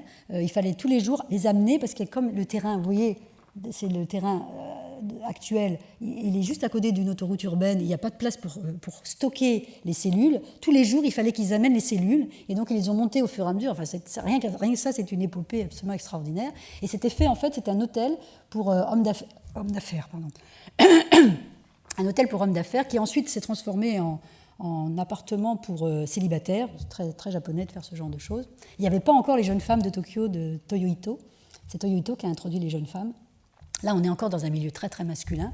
Et donc, c'est ces hommes qui, déjà à l'époque, devaient passer une journée ou 2 jours à Tokyo, voire 3 jours, quittant le domicile familial. Et donc, en fait, c'est ce qu'on appelle aujourd'hui, je ne sais plus le terme exact en français, les hôtels dans lesquels on peut faire à la fois... Enfin, on ne pouvait pas faire sa cuisine. Hein. C'est un... Voilà la chambre. Pardon. Donc, en fait, c'est le businessman. Alors, il n'y a pas encore l'ordinateur, tout à l'époque, il n'y a pas encore le portable, mais c'est exactement ça. C'est-à-dire qu'il s'allonge, il ne peut pas faire grand-chose. Il travaille, il s'allonge, vous voyez, il a sa machine Olivetti là, à portée de main. Tout est extrêmement rationnel, tout est extrêmement équipé, et c'est donc pour cet individu solitaire. C'est ça qui est évidemment intéressant. On conçoit pour cet individu seul qui va rester là 3-4 jours, ou une journée, ou 2 jours, ou un mois, je ne sais pas. Et on lui crée son unité individuelle. C'est-à-dire qu'il se coupe de sa famille, il se coupe de la communauté, et il est clipsé comme ça sur sa tour dans Tokyo. On pourrait développer évidemment. Alors, je finis cette mégastructure par trois projets, 3 images. Dave Boutwell et Mike Mitchell, ce sont 2 jeunes architectes américains qui, en 1969, c'est-à-dire vraiment tardivement, proposent Comprehensive City, une ville totale, une ville complète, et qui, vous voyez, n'a pas de problème. Elle traverse les Appalaches, elle traverse les Rocheuses, et elle va de New York à San Francisco, et voilà. Et ce projet a été publié dans Domus, et on y croit encore, en 69. C'est-à-dire, quand même, par rapport à ce que je vais vous montrer, vous voyez, ça fait quand même... Mais ça continue, c'est-à-dire qu'on pense toujours qu'on va pouvoir quitter le réel. Et vous voyez, la façon dont c'est dessiné, hein, tout est prévu, tout est calculé, c'est incroyable. Alors ça, c'est une façon de conclure la mégastructure, en se disant, bah, évidemment, après, je ne sais pas ce qu'ils sont devenus, Boutwell et Mitchell, mais bon, ils ont dû se reconvertir. Et puis, il y a des implications je n'ai pas le temps, là, de vous montrer comment ça s'est croisé, mais je ne peux pas résister, évidemment, au fait de vous montrer cette magnifique opération qui est, par contre, bien entretenue et tout à Montréal, donc de Moshe Safdie, lors de l'exposition de 67, donc sur cette... qui est un... Vous voyez ce qu'a fait Moshe Safdie, qui évidemment connaît bien le travail de Yona Friedman, il a mélangé un peu tout, et puis il a proposé une mégastructure. Quand on ne voit pas la structure, il reste cette idée de village superposé, cette idée de cellules qui s'emboîtent les unes dans les autres, sauf qu'évidemment, elles ne sont pas interchangeables. Elles ont été préfabriquées, elles ont été montées sur place, mais ce qu'on a perdu de la mégastructure, c'est ce que je vous disais, c'était la théorique mobilité du système. Mais ça reste évidemment une opération extraordinaire, tout vraiment, vraiment, qu'il faut aller voir, en plus, bien sûr entretenue, même si elle souffre, avec ce dont rêvait toute l'époque. Hein, c'est-à-dire de recréer finalement le village, la communauté, les cours intérieurs, les transparences, alors en plus architecturalement les porte-à-faux, bon, il y a absolument tout, c'est super. Et même les fameuses très mal désignées pyramides, parce qu'une pyramide comme à Évry, c'est-à-dire une pyramide qui... une pyramide, c'est véritablement quelque chose qui ne bouge pas. Hein. Or, les pyramides d'Évry qu'on a appelées d'Andro et Parra, ce sont des pyramides qui s'effritent, bon, enfin ça s'appelle quand même les pyramides. Elles sont totalement héritières en fait de cette époque-là. C'est-à-dire c'est l'époque du proliférant. Le proliférant vient aussi de la question de la mégastructure, avec cette idée de nappe, avec cette idée de couche et d'urbanisme horizontal, si je peux dire. Alors, je finis en fait par la mégastructure, non, je finis pas finalement. Merde, ça va être très juste. Buckminster Fuller, parce que je ne pouvais pas ne pas vous parler de Buckminster Fuller, il est trop d'actualité, on va dire, avec cette première représentation, je crois, de la part il n'est ni architecte ni ingénieur, donc bon, on ne sait pas trop, il est Fuller, mais la première représentation consciente de la Terre habitable et comme une source commune, à la fois pour habiter et de ressources. C'est-à-dire que c'est Nicolas Hulot, quoi, en gros, hein, de l'époque, sauf qu'il est extrêmement inventif au niveau de la construction, et donc il imagine, si vous voulez, il a un regard, il sort de l'Amérique déjà. Frank Lloyd Wright, par exemple, qui avait eu cette idée, il avait pris l'Amérique entière quand il a fait Bois Lake City. Il a dit c'est toute l'Amérique qu'il faut réfléchir en ville. C'est pas New York, etc. C'est toute l'Amérique. C'est 5000 km, 3000 km, c'est Bois Lake City, c'est toute l'Amérique. Lui, il sort de l'Amérique et il regarde le monde entier. Il dit tout ça, c'est colonisable, tout ça, c'est utilisable. Il y a très peu de terre par rapport à la mer, il faut construire sur la mer, il faut construire dans les déserts, hein, c'est pas pour rien, le Sahara, le pôle Nord, le pôle Sud, la Sibérie, enfin bien tout ce qui est invivable. Il dit, moi j'arrive, de toute façon, je vais vous trouver la solution pour construire. Et il l'avait d'ailleurs. Et il a construit d'ailleurs pas mal de choses, hein, pas en Sibérie. Et donc, voilà sa solution, c'est que on prend un zeppelin, on a mis sous le ventre du zeppelin, vous voyez, une tour 4D, et lorsque l'on arrive au-dessus d'une zone à construire, eh bien on lâche une bombe, la bombe fait un trou dans le sol, on en profite pour lâcher les amarres, la barre, avec son poids, elle tombe, elle vient avec ses propres fondations d'une certaine façon, les câbles sont lancés, une fois que le béton a coulé, on a rigidifié le mât de cette structure, les câbles sont coupés et le zeppelin repart. Et donc il va proposer, entre autres, ça c'est des projets très anciens, il va proposer ces tours 4D d'habitation autonome, pratiquement autonome, autarcique. Et ensuite il va avoir aussi cette préoccupation par rapport à des dimensions véritablement écologiques. Alors on ne sait pas si c'est pour se protéger. Alors on est dans la guerre froide, on est pendant la guerre froide, donc évidemment ça explique aussi ces bulles, cette magnifique bulle de savon là qui est posée sur Manhattan, ou celle qui est posée là ici sur ça s'appelle Big Ben. Bon, mais c'est pas Big Ben, mais il n'avait pas dû avoir une photo de Big Ben, donc il a pris un monument, je ne sais pas trop, on dirait Salamanque ou quelque chose comme ça, un bâtiment du Sud. Et il va proposer ces enveloppes environnementales. Il va inventer en fait le dôme géodésique. Et il va l'inventer avec des dimensions de plus en plus importantes, qui vont aussi bien de sky break dwelling, donc une habitation brise-ciel, sky break, c'est pas skyscraper, c'est sky break, ça brise le ciel, c'est une habitation brise le ciel. Donc à cette échelle d'une habitation, où il y a plus, où la nature d'ailleurs pénètre à l'intérieur, ou bien, comme à Montréal, d'ailleurs à côté de Moshe Safdie, le fameux globe qui a brûlé d'ailleurs très, très rapidement, mais qui est toujours préservé, heureusement, cette magnifique structure donc, géodésique qu'il invente, qui est une succession en fait de pentagones et d'hexagones. Pentagone, hexagone, et vous faites une sphère, une géode. Donc ça s'appelle le dôme géodésique, il constitue une géode parfaite, et donc il va proposer cette approche environnementale, écologique on va dire, de conserver l'air d'une certaine façon à l'intérieur. L'architecture se définit comme une qualité d'air. Vous me demandez ce que c'est que la qualité architecturale. Par exemple pour Fuller, c'est la qualité de l'air. C'est comment on garde et comment on entretient l'air à l'intérieur d'une enveloppe la plus mince possible, la plus économique possible, la plus rentable possible. Et c'est pour ça qu'évidemment, les industriels du métal en Amérique ne vont pas le suivre. Il va avoir le même sort un peu que prouvé en France. Quand on consomme très très peu de métal, ce n'est pas très bon pour l'industrie. Et donc, il ne sera pas suivi sur ce point. Et alors, souvent, je vais finir par des projets où les architectes quittent le réel. Et là, il a ces très très beaux nuages préfabriqués, qui étaient en fait il avait prévu des dômes géodésiques qui, par la masse d'air qu'ils comprendraient à l'intérieur, pourraient voler et bougeraient en fonction de la chaleur du jour et de la nuit, se déplaceraient et donc traverseraient les montagnes. C'est pas pour rien que l'image là montre, je ne sais pas, ça doit être les Alpes ou les Rocheuses, je ne sais pas. C'est-à-dire que c'est une ville et c'est une architecture transfrontalière. On a évidemment avec Fuller, qui voulait envoyer tous les politiciens sur la Lune, on a la paix.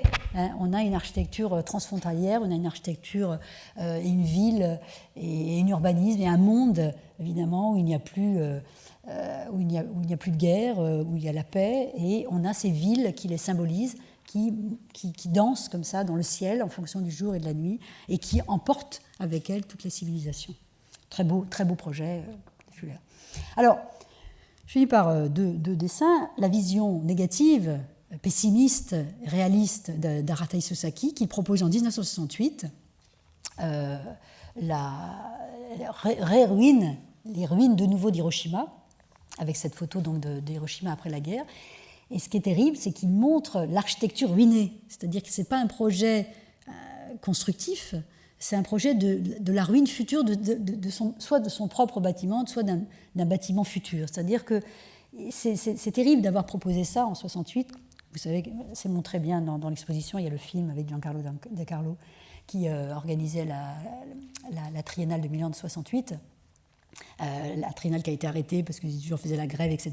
Et lui, il est arrivé avec son grand panneau, qui faisait plusieurs mètres de long, avec comme projet Hiroshima et l'architecture en ruine. Donc je ne sais pas comment les jeunes à l'époque, s'ils ont compris, s'ils ont vu ça, mais c'était terrible comme constat. C'est-à-dire l'architecte qui dit, Arata Isosaki, je veux dire, il savait construire, qui dit, ben voilà, finalement, le futur, c'est ça. Et puis un autre futur aussi qui est intéressant, de Yona Friedman lui-même, même si c'est un songe qu'il ne va pas garder, c'est le futur de la mégastructure. Alors il montre, il a ce dessin, la ville existante, avec la pollution, on est les uns sur les autres, on est tous en train de regarder notre télévision, etc. etc. Vous voyez, il y a des nuages. La deuxième, c'est quand même pas mal, il y a la mégastructure, le soleil est revenu, vous voyez, les cases sont à moitié vides, on regarde la télévision, en bas, et on est content, on joue, il y a de la nature qui a poussé, mais ce qui est intéressant, c'est la troisième phase. La troisième phase, finalement, c'est de dire, finalement, on n'a plus besoin de la mégastructure. Finalement, si on peut avoir des flux, si on peut avoir de l'air pulsé, de l'air chaud, Klein aussi avait eu cette idée-là, et bien à ce moment-là, on n'a plus besoin de mégastructure, et on peut, vous voyez, les gens sont carrément par terre, ils sont toujours devant leur poste de télévision, sans fil. On a déjà quand même Internet sans fil. Ils se prélassent. Et il y a des courants comme ça. Donc c'est assez intéressant de voir un architecte qui, alors qu'il est en train de se battre pour la mégastructure, est en train d'imaginer que déjà peut-être finalement elle va disparaître. C'est ce que j'appelle le suicide des architectes. Et puis Freotto lui-même, donc Freotto, je ne sais pas si vous connaissez, c'est le grand, qui est toujours en vie d'ailleurs, le grand ingénieur structure allemand de Stuttgart, qui a monté son laboratoire de recherche dès les années 50-60, et qui, dans un moment d'égarement toujours, c'est moi qui vous mets ça en 3 mètres de large, mais c'est un petit dessin qui est comme ça à la fin d'une espèce de BD, c'est sa dernière image, et il écrit « Un jour peut-être, un jour nous n'aurons plus besoin de matériaux de construction ». Lui, un constructeur, un jour nous n'aurons plus besoin de matériaux de construction, et il donne ce petit dessin extraordinaire. Vous avez votre personnage, ce qui est extraordinaire dans la scène, c'est qu'elle n'a rien de science-fictionnel. Vous voyez, c'est un sofa traditionnel. On a le gars, il fume sa pipe, il y a les fleurs, il y a les petits oiseaux, il y a le soleil, il y a juste 2 choses. Il y a une antenne qui fait bip bip, et puis derrière, il y a des flèches, vous voyez, là, qui sont en train de le chauffer, qui viennent des ondes. Et donc il dit, un jour, peut-être on n'aura plus besoin de matériaux de construction, donc plus de matériaux de construction, plus de structure, plus d'architecture, plus d'ingénieurs, plus d'architectes. C'est quand même ça que ça veut dire. Mais des ingénieurs peut-être pour des ingénieurs des flux, des ingénieurs des réseaux, des ingénieurs thermiques, mais la structure, c'est une autre histoire. Troisième, je vais essayer d'aller vite, les utopies critiques, d'autres façons d'habiter le monde et le récit de la vie. Alors arrive Archigram qui a eu, dont certains étudiants ont eu comme enseignant Peter Smithson.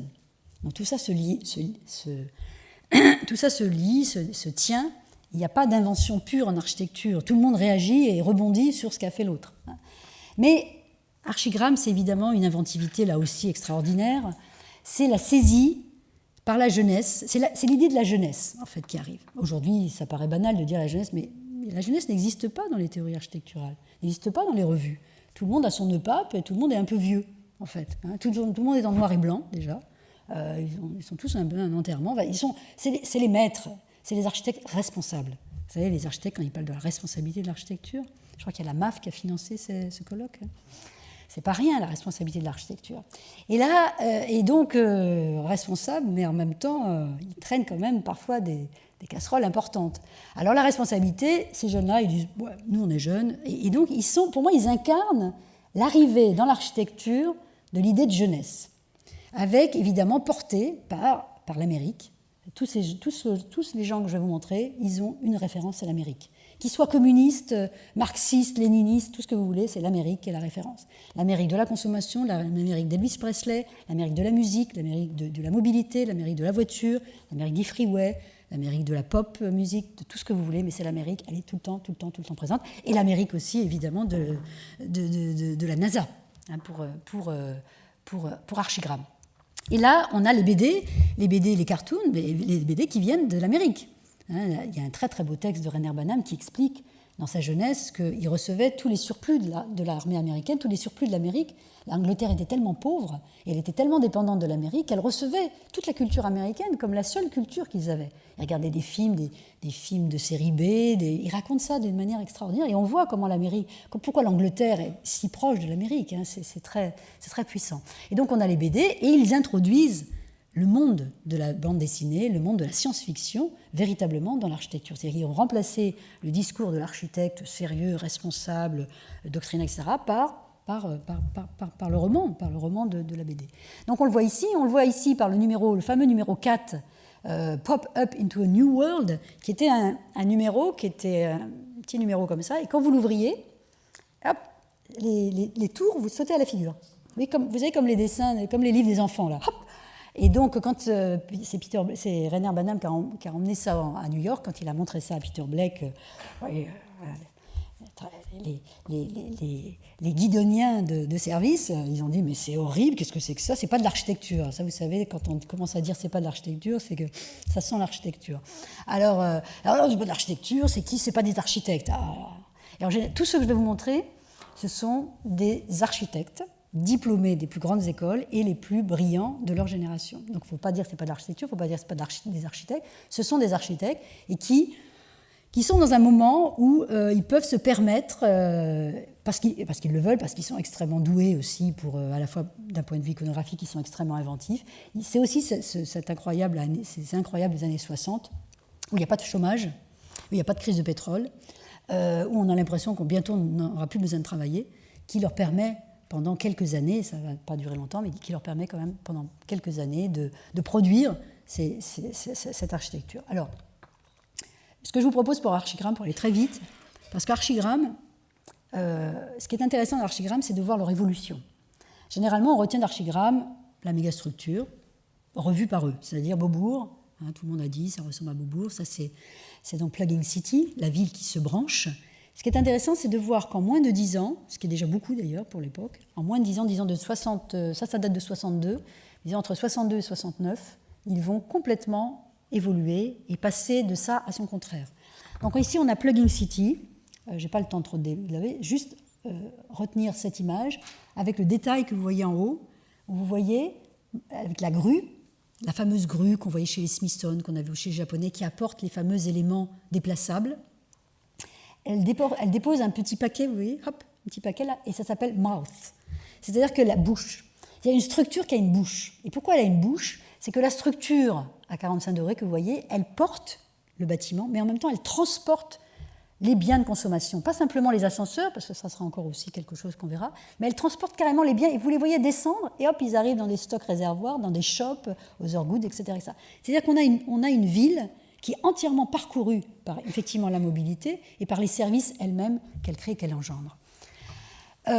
Computer City, la ville computer, extraordinaire, 1964, c'est quand même, vous voyez, 40 ans avant tout ce que les architectes sont en train de plancher sur une Serve City, une ville servie par l'ordinateur, etc. On a ici Computer City, cette ville, vous voyez, synthétise une métropole synthétique avec la changeabilité, j'aime bien ne pas traduire, la changeabilité électronique. C'est-à-dire tout est changeable grâce au computer. Hein. Et donc, en fait, Dennis Crompton, qui avait le projet, il disait c'est l'ombre de Plugging City.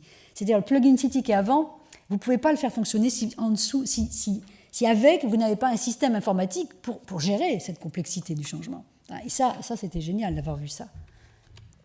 Alors, autre étape, c'est qu'une fois qu'ils ont fait ça, ils se sont dit, mais en fait, elle est un peu statique, notre ville. On va la mettre en mouvement. Donc c'est Walking City, la ville en marche, dans un paysage, évidemment, qu'on imagine miné par la bombe atomique, par des ondes. Donc la ville se met en marche. En fait, qu'est-ce que c'est que Walking City? Ce sont d'ailleurs, vous voyez la forme un peu...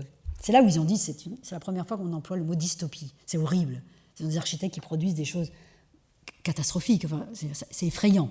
Des architectes qui produisent des choses effrayantes. C'est ça qui est intéressant. La première image effrayante, c'est celle-ci. C'est-à-dire qu'on se dit, non, c'est pas possible que des architectes fassent ça, quoi. Ils veulent nous faire habiter là-dedans. C'est pas possible. En fait, ce sont des bêtes, des espèces de bestioles qui montent sur des pattes télescopiques, qui avancent comme ça dans les territoires et qui se mettent en relation les unes aux autres. Donc elles lancent leur espèce de tube télescopique que reprendra d'ailleurs notre architecte à Charles de Gaulle, quand vous passez de l'un à l'autre, ça fait partie de ce genre de choses qu'on chope aussi dans ces projets-là. Et donc elles se mettent en réseau comme ça, et ensuite elles rétractent leurs pattes et elles repartent à l'extérieur. Et René Ron, qui avait fait le projet, expliquait que c'était en fait pour dire aux gens qui étaient au chômage, on est toujours au chômage en Angleterre, à l'époque on était déjà au chômage, il disait les chômeurs ils vont rentrer dans ces villes et ils vont partir dans le monde chercher du travail. Donc il emmène les chômeurs avec lui et il part plutôt que d'attendre sur place que le travail arrive, il emmenait les chômeurs et il partait avec très beau lieu. Donc c'est l'idée d'une ville qui commence à ne plus avoir sa propre stabilité. Autre étape, ils s'aperçoivent que cette ville est trop grosse. Pourquoi on aurait besoin de si gros alors que la NASA est en train de biduler des petits engins pour aller sur la Lune, etc. Et donc ils inventent Living Pod. Donc un pod c'est une cosse. Donc une cosse habitable. Qu'est-ce que c'est qu'une cosse? C'est-à-dire qu'on va être, disons, un couple avec un enfant, c'est-à-dire une espèce de petite cosse. Ça ressemble bien à une cosse de petit pois, vous voyez. Et donc, en fait, au niveau de la mégastructure, on n'a plus besoin d'inventer véritablement une mégastructure complexe si la cosse elle-même, elle est équipée. C'est-à-dire si sur la cosse elle-même, elle a son propre mode de déplacement, les petites pattes que vous voyez, qui sont faites, vous voyez, avec les bouchons de bouteilles, etc. Je crois que j'ai une autre image, peut-être. Voilà, celle-ci est un peu plus perforée. Donc, si vous avez votre petite cosse qui se balade toute seule, avec tous ces tuyaux pour pouvoir respirer, parce qu'on imagine que dehors, c'est invivable, on est toujours dans une ère post-apocalyptique quand même, post-nucléaire. Donc, tout ça, il y a des branchements de tous les côtés, ça évacue ce qu'il faut évacuer, ça rentre ce qu'il faut rentrer, ça file ce qu'il faut rentrer. Et puis, à un moment donné, ça se déplace et ça va se ressourcer, parce qu'il y aura toujours ce problème du ressourcement. Donc ça, c'est l'intermédiaire. Et puis, il y a une autre étape. On dit, non, finalement, pourquoi être à deux alors qu'on pourrait être seul? Enfin, je veux dire, autant réduire l'enveloppe. Donc, on est parti de Plugging City, on réduit au fur et à mesure l'enveloppe, et ils inventent le cushicle. Cushicle, c'est coussin, cushion, vehicle, le coussin véhicule. Donc, vous avez, et avec cette étonnante image presque d'un squelette, avec la tête et le corps squelettique, et cette espèce de scaphandre, je dirais presque de scaphandre ou de... Comment dire, une autre image que j'ai en tête, c'est pas grave. Et alors, donc, vous mettez votre double enveloppe, vous la posez sur votre squelette qui est muni de petites pattes sur coussin aéroglisseur, là. Donc vous vous déplacez, encore une fois, si vous avez de l'énergie, c'est toujours dépendant de l'énergie, et une fois que vous êtes à l'intérieur, vous développez la chrysalide, si je peux dire, et vous vous retrouvez dans une enveloppe environnementale magnifique, avec la possibilité de vous allonger, la télévision. Donc là, ce qui est intéressant, c'est tout ce que vous allez pouvoir entendre, voir. Vous ne faites rien, vous faites que vous relaxer, et vous vivez. C'est la façon d'habiter. C'est le seul habitat qui reste d'ailleurs de ça. Et puis, une autre, on continue, ça ne s'arrête pas parce qu'ils étaient tout le temps en train de créer, ils avaient que ça à faire, ils n'avaient pas de commande ou autre vraiment. Et donc, ils rétrécissent encore l'enveloppe et, en référence toujours avec la NASA, bien sûr, ils inventent le suite alloon. Le suite, c'est l'habit et alloon, c'est le saloon. Donc, l'habit-salon. Donc, l'habit-salon, c'est un ensemble de câbles, un habit de câbles qui se met autour de votre corps. Et quand vous appuyez sur un bouton, il sort de votre ventre, hop, une espèce d'énorme bulle, et qui d'ailleurs peut être... vous pouvez aussi faire venir une copine quand même. Je n'ai pas montré le truc, mais il y a un petit bouton où elle peut rentrer à l'intérieur, parce que sinon l'espèce humaine est en danger. Donc ils avaient prévu ça. Et il se met d'ailleurs sur le cushicle aussi pour pouvoir se déplacer. Alors, ils s'amusent avec leur truc, ils appellent ça le chameau et l'oasis. C'est-à-dire que finalement, il n'y a plus besoin de... il faut simplement se déplacer, et l'oasis, c'est le lieu de ressourcement.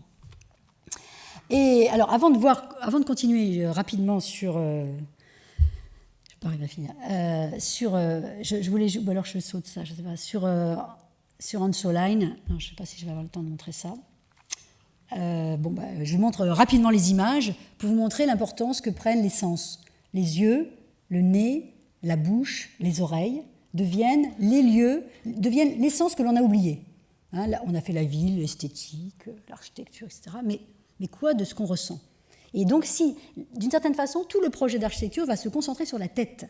C'est ça qu'il faut retenir de ça.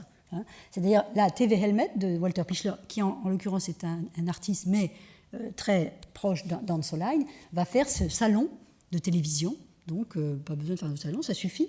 Donc, en fait, là, c'est un gros showroom, le grand espace. Ce sont des projets, vous comprenez, qui interpellent hein, par rapport à qu'est-ce que vous avez fait de mon nez.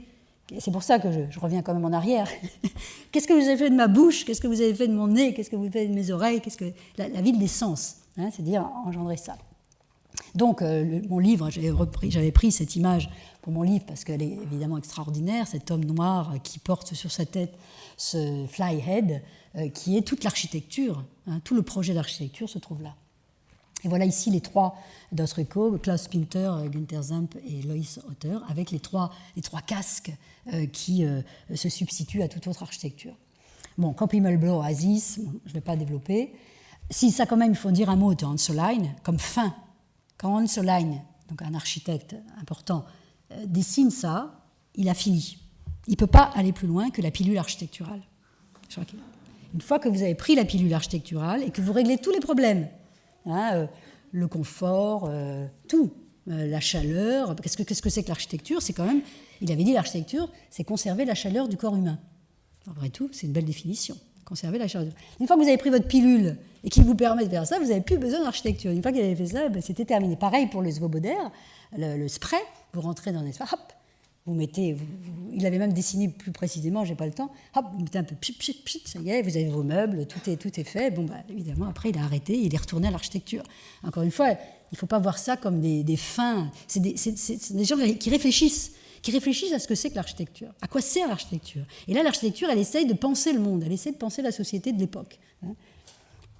Alors, je vais finir très rapidement, mais je n'aurai pas le temps de finir, mais tant pis, parce que je m'arrête vraiment à la demi, on m'a dit. Donc, David Green, donc Archigram, publie leur dernier numéro, qui s'appelle Archigram 9 Plants, et à l'intérieur, il y avait un sachet de graines. Qu'est-ce que ça voulait dire? Ça veut dire qu'il incitait les architectes à planter des graines, à planter plutôt que d'essayer de faire des bâtiments qui vraiment étaient quelque chose de complètement dépassé. Et donc, il invente cette idée de LAWN. LAWN, ça veut dire Locally Available World Unseen Network, donc un monde de réseaux invisibles, localement accessibles. Enfin, à peu près, la traduction, ça donne à peu près ça. Donc, ça donne ça. Donc, le projet, c'est ça, c'est-à-dire des gens encore habillés. Et en fait, si vous regardez, il y a des services à côté d'eux, hein, grâce à une technologie invisible hein, qui est en dessous. Alors, ils ont eu des projets tout à fait extraordinaires. J'avais rencontré Peter Cook qui me disait à l'époque, je ne comprenais pas bien, c'était il y a longtemps, il disait oui, Rock Plug Lock Plug, c'est notre meilleur projet. Alors, moi, à peine si je l'avais vu, je ne comprenais rien. Et c'est un projet de rochers artificiels et de troncs d'arbres artificiels, et qui sont tellement bien rendus que pour arriver à les reconnaître dans la nature, les voitures, pour s'approcher, ont un petit bip-bip à l'époque. Vous voyez, s'ils avaient déjà pensé à ça, comme James Bond, je ne sais plus de quand date James Bond, c'est pas de 68, ils ont un bip-bip qui leur indique que là, il va y avoir un rocher, où il va y avoir un tronc d'arbre qui est entièrement équipé pour faire tout ce qu'ils veulent. Hein, jusqu'à, évidemment, les déchets qui vont pouvoir être brûlés et dispersés au vent. Et donc, toute cette infrastructure invisible de camouflage, strictement interdit par l'architecte. L'architecte se met à imiter la nature, depuis Vitruve. On a dit que l'architecte ne devait pas imiter la nature. Hein. Donc il imite servilement la nature. Ils vont même jusqu'à dire qu'il faudra mettre du produit pour favoriser la pousse de lichen et de mousse naturelle dessus, pour véritablement que tout disparaisse, que finalement on revienne à un Éden où l'architecture n'existait pas. Voilà. Projet de Monte-Carlo, très très beau, comment avoir un maillot de bain toutes les 2 minutes.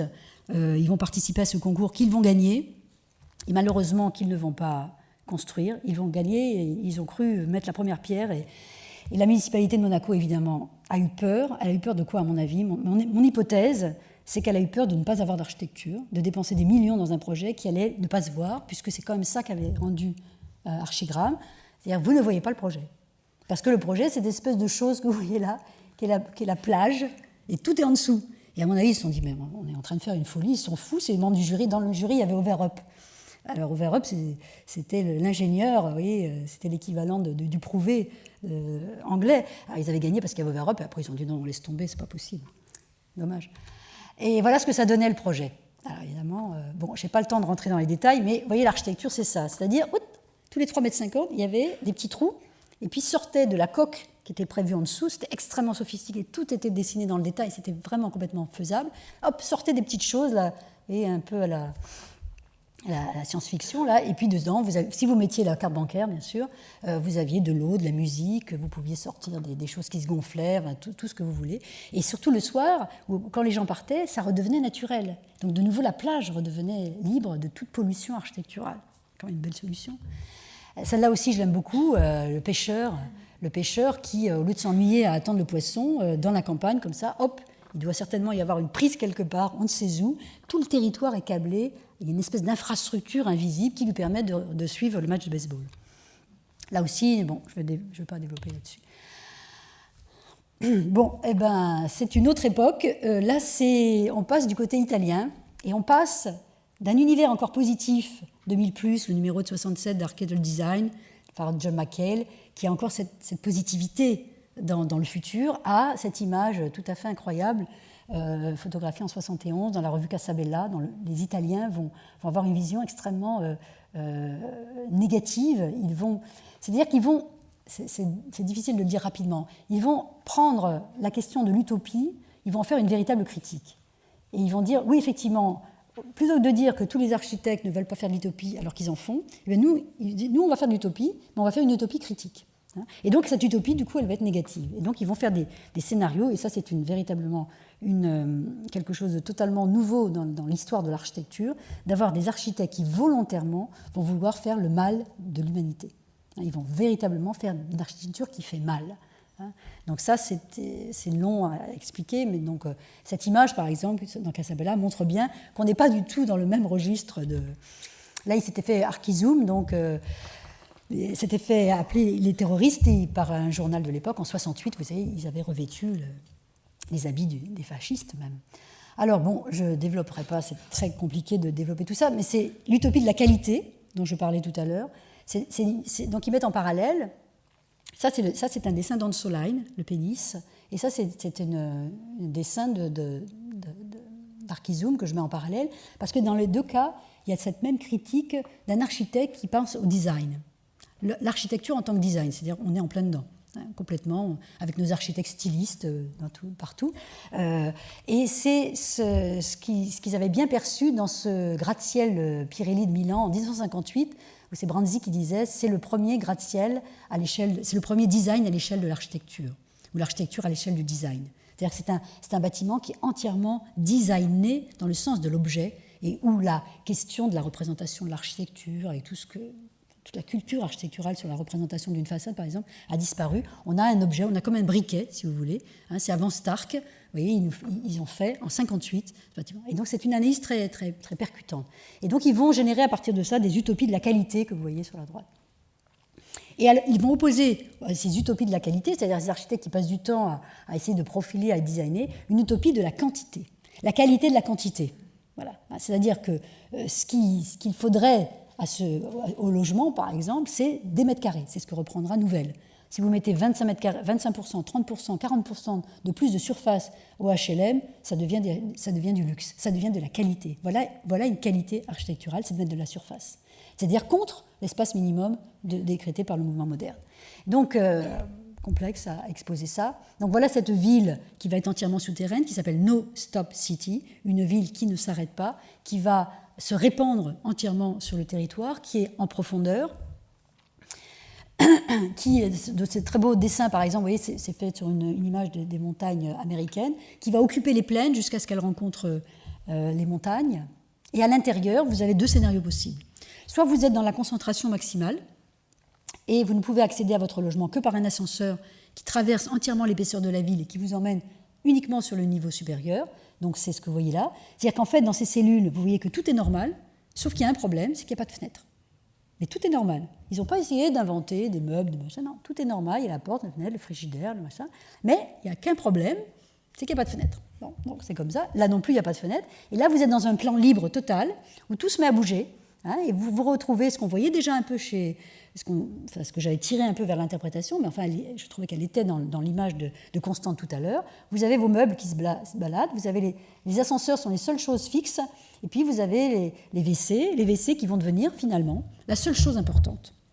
La seule chose qui reste, c'est les restes de notre propre corps. Tout le reste, ça peut bouger, ça n'a aucune importance. Et ils définiront la ville comme des WC tous les 100 mètres carrés. Qu'est-ce que c'est que la ville? Les WC, c'est tous les 100 mètres carrés. Et donc, il y a des batteries de WC.